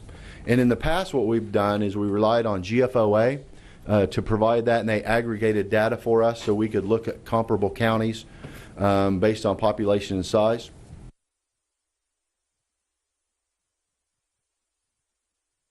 Was I went and I essentially just hand-picked some of the different local areas, and I drove down into their CAFR, just like I do our own CAFR, to get the same measures.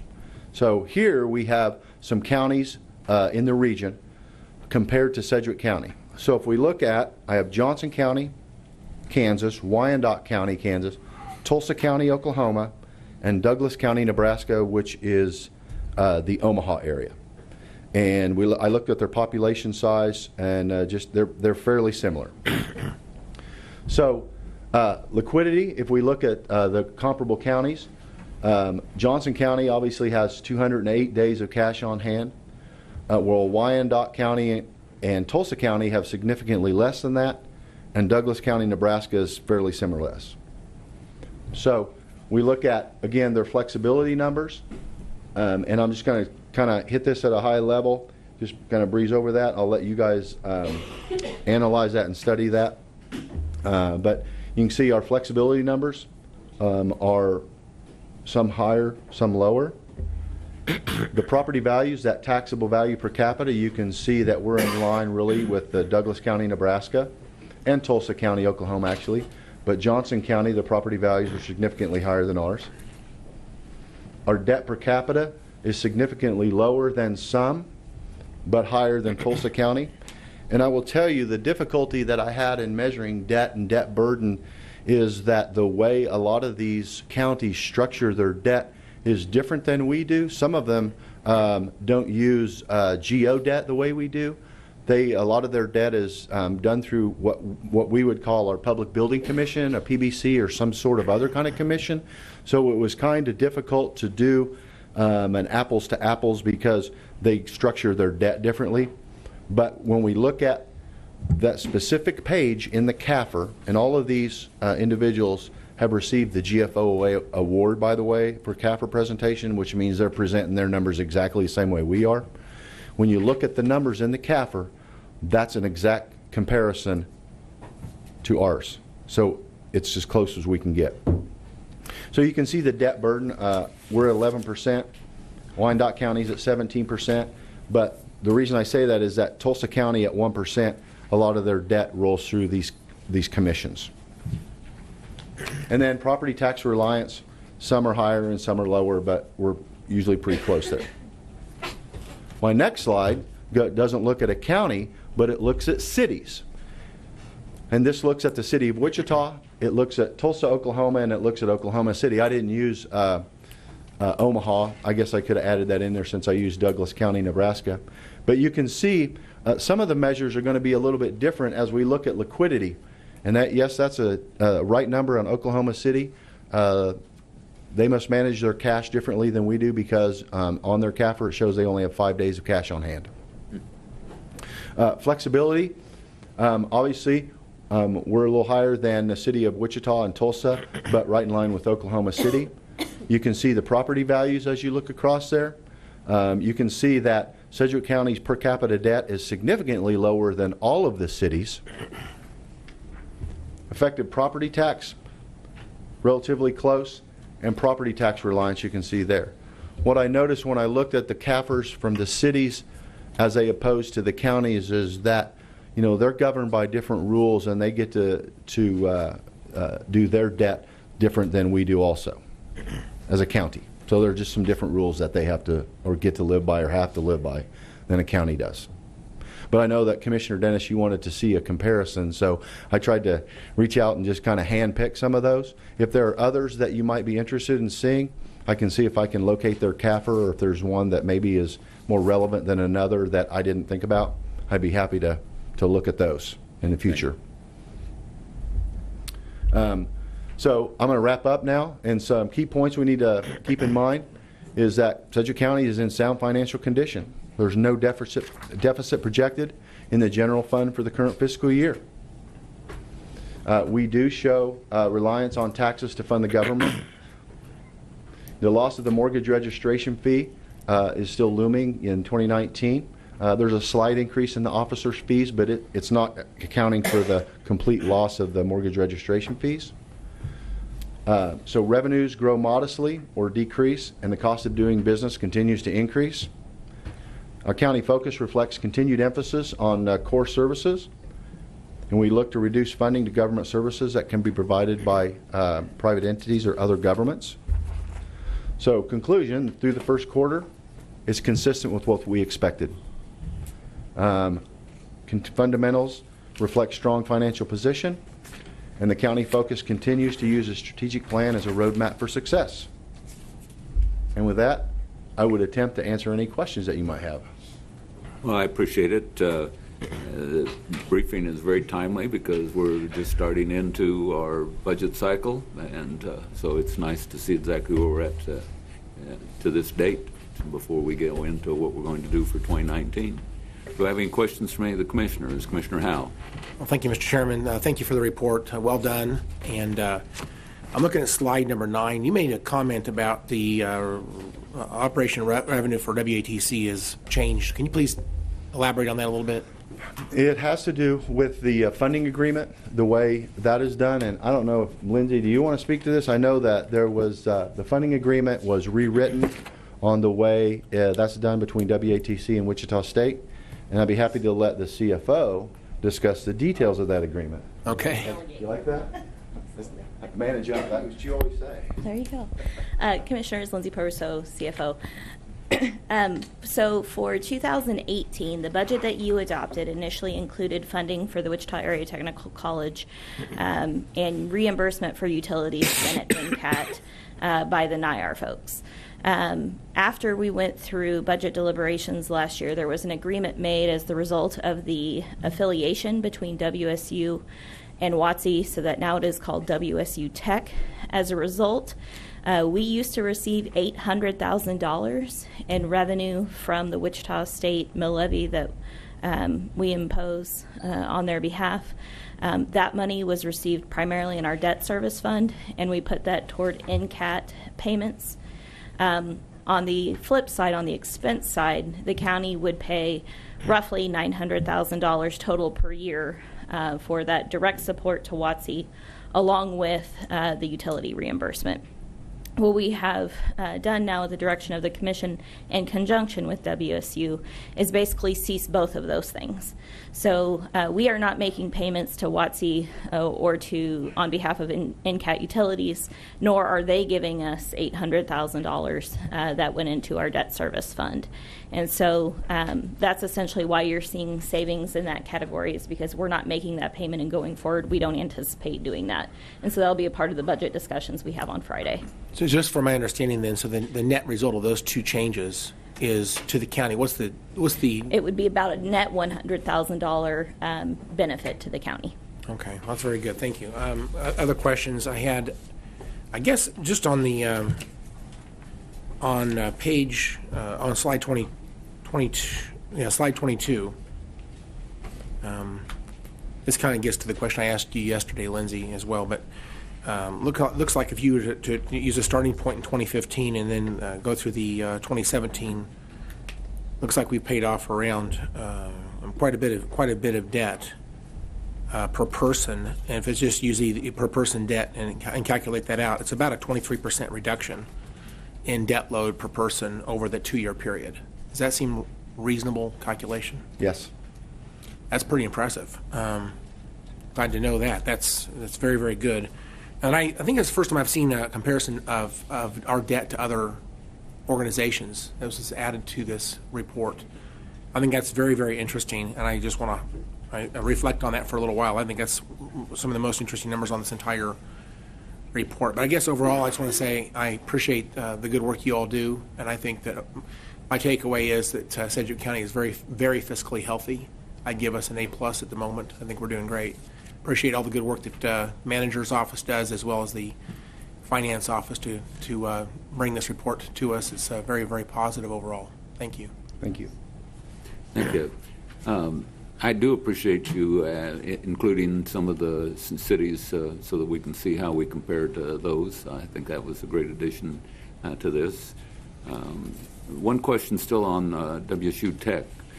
We did bond and build the facilities out there, and we're still paying those, correct? Yes. Do you know how much we still owe?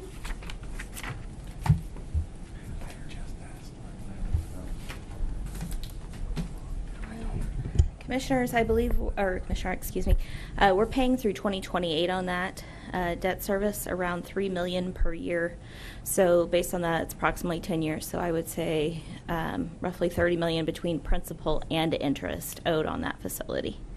Okay, so that's one expense that we still have that we're going to carry on for another 10 years for building that building. And then how much other funding do we give to now WSU and WSU Tech together? We don't give anything to WSU but for their 1.5 mill levy proceeds. Okay. And so that equates to around $7 million per year, $7.8 million per year. In terms of any funding going to WOTC directly, we won't be doing any of that any longer. Okay, great. All right, that's all the questions I have. Are there any other questions from commissioners? I don't see any other questions at this time. Do we have a motion to receive and file? I'll make the motion. Do we have a second? Second. I see no discussion. Madam Clerk, call a roll. Commissioner O'Donnell? Aye. Commissioner Ranzau? Aye. Commissioner Howell? Aye. Commissioner Unruh? Aye. Chairman Dennis? Aye. Okay, next item, please. Item M, report of the Board of Bids and Contracts regular meeting on May 3rd, 2018. Good morning. Good morning, Mr. Chairman and Commissioners. Kristen McGovern, Senior Buyer Purchasing. The meeting of the Board of Bids and Contracts for May 3rd, 2018 results in 10 items. Item number 1, 2018 bond tech for Public Works. And the recommendation is to accept the low bid from Cornejo & Sons, LLC in the amount of $602,681.06. Item number 2, 2018 Nova Chip for Public Works. And the recommendation is to accept the low bid from Cornejo & Sons, LLC in the amount of $3,260,668.73. Item number 3, Sedgwick County Developmental Disability Organization, Intellectual and Developmental Disability Programs. And the recommendation is to accept the proposal from the ARC of Sedgwick County in the amount of $81,000. Item number 4 is the 2018 Street Appearance Dodge Charger for Fleet Management, and the recommendation is to accept the bid from Park Motors in the amount of $25,180. Item number 5, ammunition for the Sheriff's Office, and the recommendation is to accept the bid from Accuracy Inc., DBA Ultramax Ammunition for items 1 and 2, and from Precision Delta Corporation for item 3, and the overall low bid for practice ammunition from Armscore Cartridge, Inc., and establish contract pricing for 2 years with 2 one-year options to renew at the rates listed. Item number 6, mailing services for appraiser, treasurer's office. And the recommendation is to accept the overall low bid from Mail Communications Group at the rates listed for 3 years with 2 one-year options to renew. And just for the record, the motion passed 4-1, and Linda Kazire abstained from that vote. Item number 7, mail inserter and software for information technology and support services. And the recommendation is to accept the quote from NeoPost USA, Inc. for 5 years with a total cost of $73,161.60. Item number 8, audiovisual equipment upgrades for emergency management. And the recommendation is to accept the quote from Conference Technologies, Inc. in the amount of $74,902.91. Item number 9, various office furniture for various county departments. And the recommendation is to utilize the state of Kansas contracts that are listed above through December 31st, 2023, as indicated by the state of Kansas. And the final item is on-call electrical services for facilities. And the recommendation is to accept the bids from Linder and Associates, Inc., Phillips Southern Electric Company, Inc., and Advanced Electric at the rates listed for 1 year with 4 one-year options to renew. I will be happy to try and answer any questions you may have, and I recommend approval of these items. Thank you. I read through all of your bid board. It looks like that was a fairly lengthy bid board, and you had a lot of lively discussions during some of the topics on there. I did read item 4 with very much interest. I agree with the decision that you all made on item 4. I move that we accept the recommendations of the Board of Bids and Contracts. Second. We have a motion and a second. Is there any discussion? Seeing none, Madam Clerk, call the roll. Commissioner O'Donnell. Aye. Commissioner Ranzau. Aye. Commissioner Howell. Aye. Commissioner Unruh. Aye. Chairman Dennis. Aye.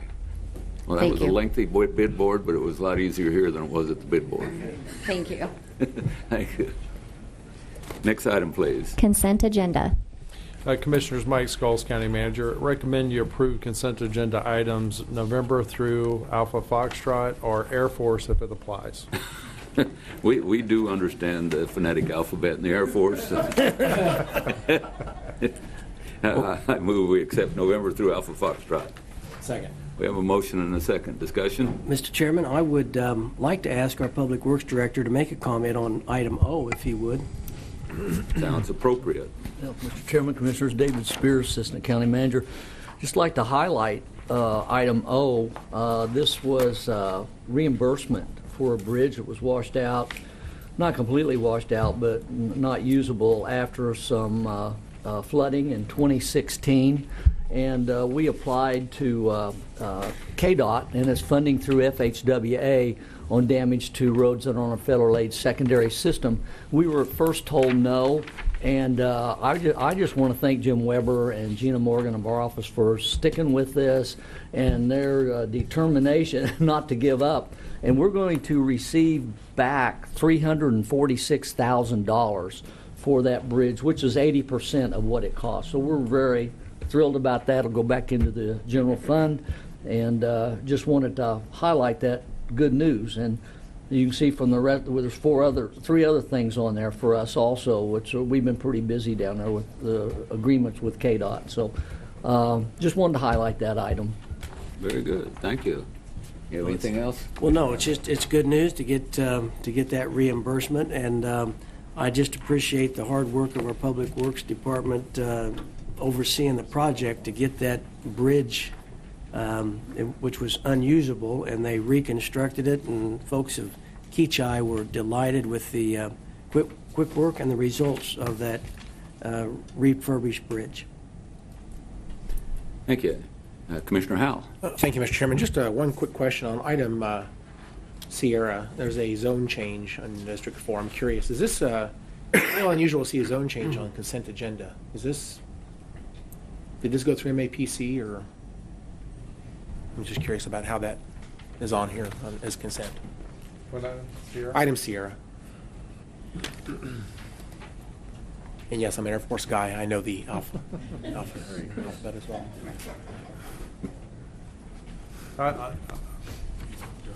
Justin will answer. Hi, Commissioner Hal, Justin Wagoner, Assistant County Counselor.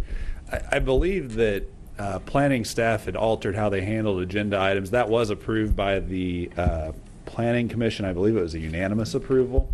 If there has not been any type of any protest petition filed on the item, and if the item was approved recommended for approval by the Planning Commission, then they have been placing items on the consent agenda. I think that was something they started doing earlier this year. Okay.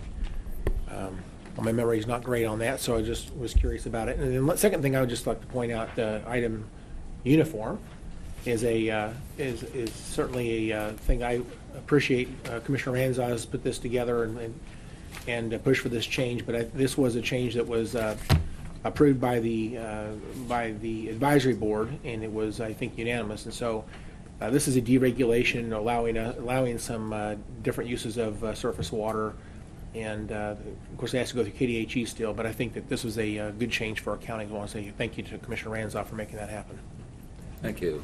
I'll echo your comments. Commissioner Ranzau sat in with me when we were briefed on this, and I do believe that they did a great job on the recommendations. I thank MABCD for working that one.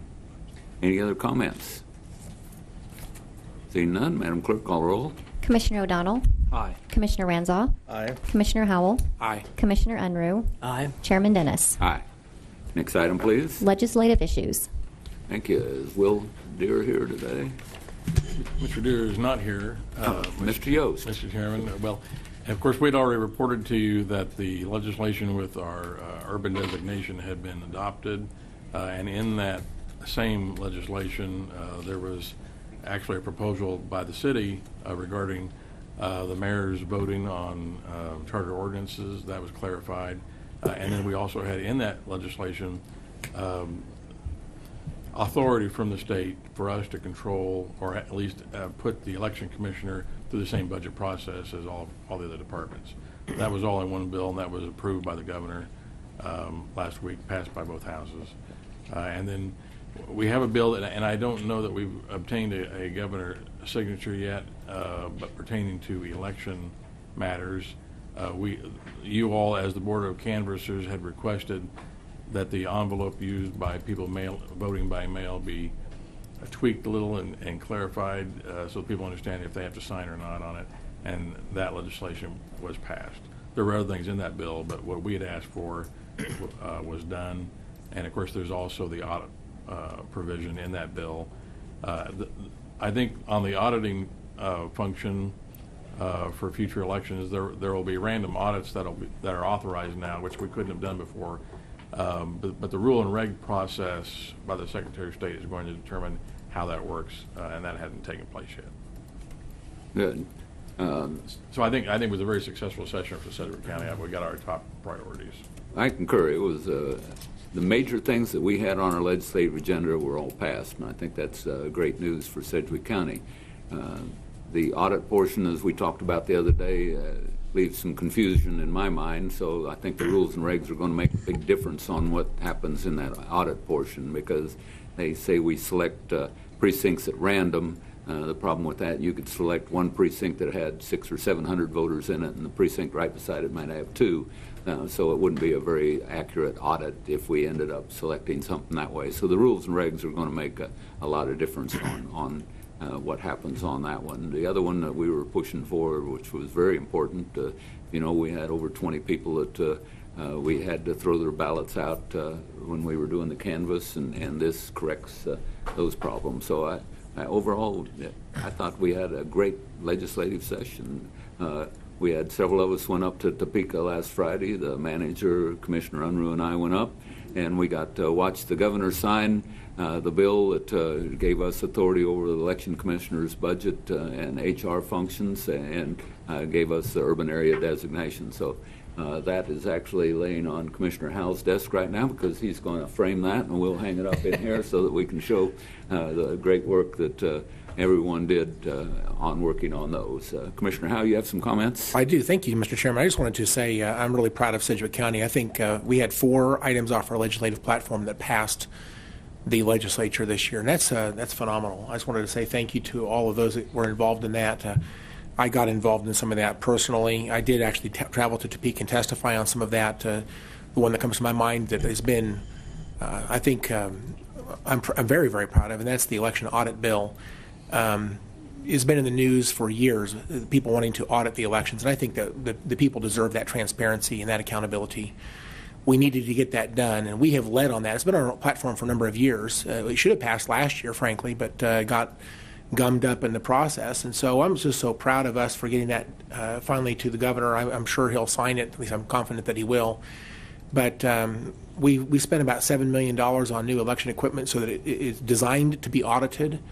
And I'm looking forward to finally moving forward with this. The problem in the past was the electronic equipment had a paper tape, really designed for the voter to see their selections on paper, so they could be confident that their selections were in fact registered on that machine. But that was never intended to be an audit trail, and it was opined by the judicial system, by the judges, that so should someone be observing the voters in the poll site, they could figure out the machine number and the time that they voted. They could simply trace that back to a voter.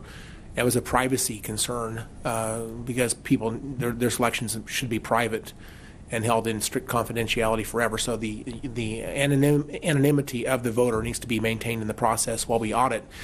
And so this new equipment, of course, does that very well. It's designed to be audited, and so I'm proud of us. I think we've been desirable. It's been desirable for us to audit this for years. I think it was misunderstood by some in the public that we were trying to shy away from audits, thinking that we were not wanting to audit. But I think we took exactly the opposite side. We actually led. I believe we're the only county that actually took that position strongly, trying to get that to change. We had it on our platform. We've lobbied for it. I went to Topeka and testified for it. I think I was the only elected official to do so. I'm actually mentioned in the conference committee report. So I think that this is a tremendous accomplishment by our county, and I'm very proud of us for taking that leadership position. But to have 4 items off our platform accomplished this year, I'm just very, very proud of the entire process, and our lobbyists as well, and those of us that got involved in moving these issues forward. So it's a great process up in Topeka when things work, and I'm proud of getting some things done this year. So those are my comments. Thank you, Mr. Chairman. Thank you. We have any other comments or questions on the legislative issue? Seeing none, Madam Clerk, next item. Other. Do we have any comments under other? Commissioner Ranzo. Thank you, Mr. Chairman. I just wanted to mention and congratulate our Secretary of State, Congressman Pompeo, not only on his nomination, but right before we came here, I heard that he had touched down in Japan with the 3 hostages from North Korea, and I think that's something. It's momentous. I'm sure for the family and friends of those people, they're very happy. It's a big deal, and to have someone from here in Wichita be involved in that, I think is worthy to take note of, and congratulate him and the president and everybody else that was involved in that. I'm sure. I mean, he's gone from congressman to CIA director to Secretary of State fairly quickly. And of course, we don't know how long he'll stay there as Secretary of State, but all bets are off on that. But this is a great thing for us and for the people who have now been released. So that's all. Thank you. Any other comments? I have just a couple comments. First of all, I echo Commissioner Ranzau's comments on Secretary of State Pompeo. I think it was a great thing for him, for our country, for the state of Kansas, that he was selected as Secretary of State.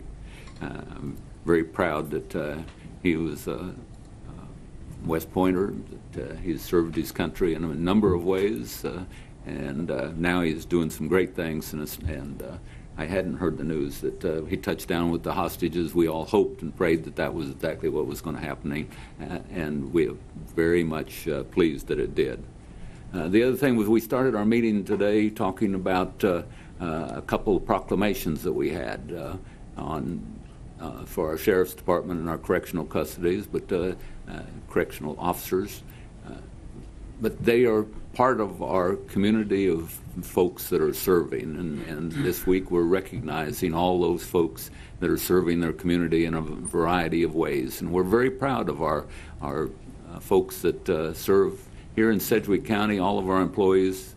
We're very pleased that we represent those folks, and we want to support them in any way that we can.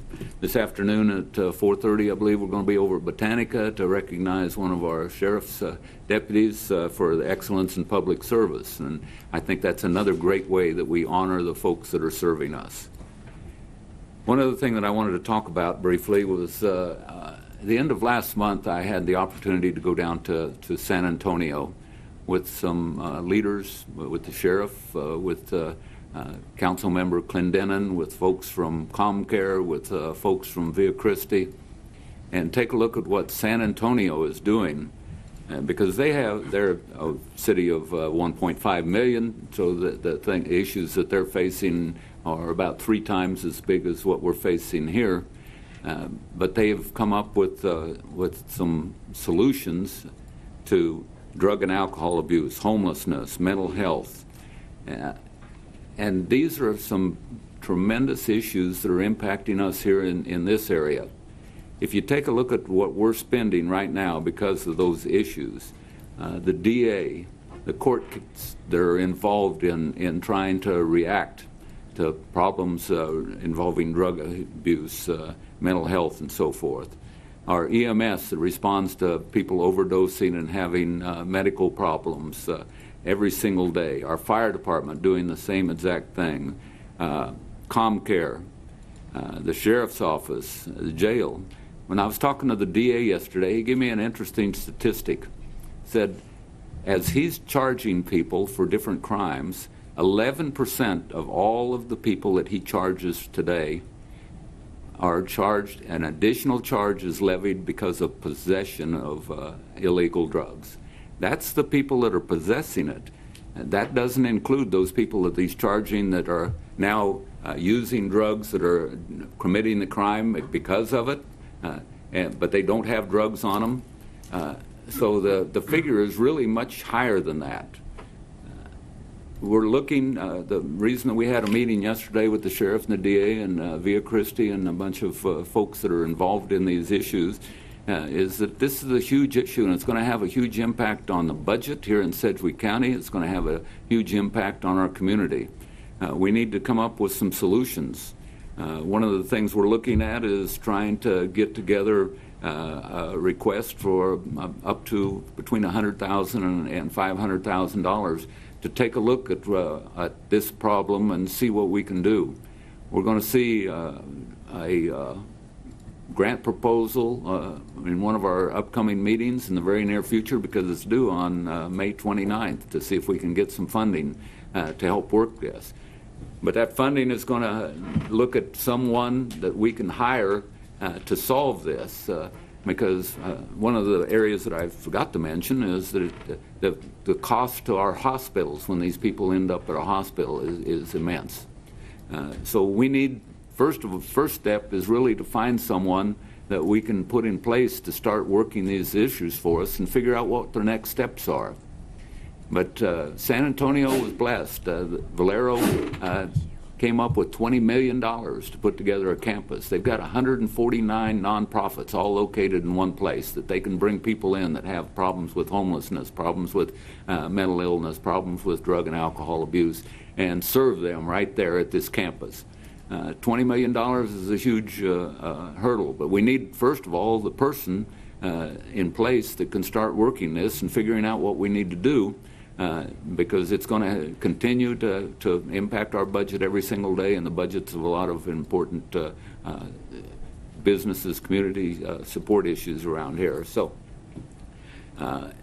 our ComCare is really, that we've got today is kind of a miniature view of what they're doing in San Antonio. The problem is it is miniature, and it doesn't really address all of the issues that we have to come to grips with. So I hope that we can get this grant through that we're talking about and see if we can fund a position to work this. But I hope that we can get the community together, and it would really be nice if we had somebody like Valero that came through with $20 million to start this, because it's going to cost that much and probably more. I think the total cost at San Antonio after that was another $29 million on top of that. So their total cost down in San Antonio was approximately $49 million. But their problem is concentrated in one place, and they have the resources in order to be able to work those. So it was a long day. We flew to San Antonio in the morning, and we flew back that night. The airlines had a few issues because we broke 2 planes trying to get there and back, so it was a long day. But it was worth it. That's the main thing, is what we saw down there and what we know to be the problem here in Sedgwick County. There's a solution out there, and I'm not sure that we can afford the solution San Antonio has, but we have to find the solution, and we have to work it. I mean, we have to find out what we can do. So I first of all applaud our sheriff for everything that he's doing. I applaud Via Christi for what they're doing to help us out. Our ComCare is doing a great job. There's a lot of people that are working this right now, but it's going to take some resources in order to solve this problem. So that's my report. Does anyone else have anything? We have no executive session today, so therefore I don't think we have anything else on our agenda. This meeting is adjourned.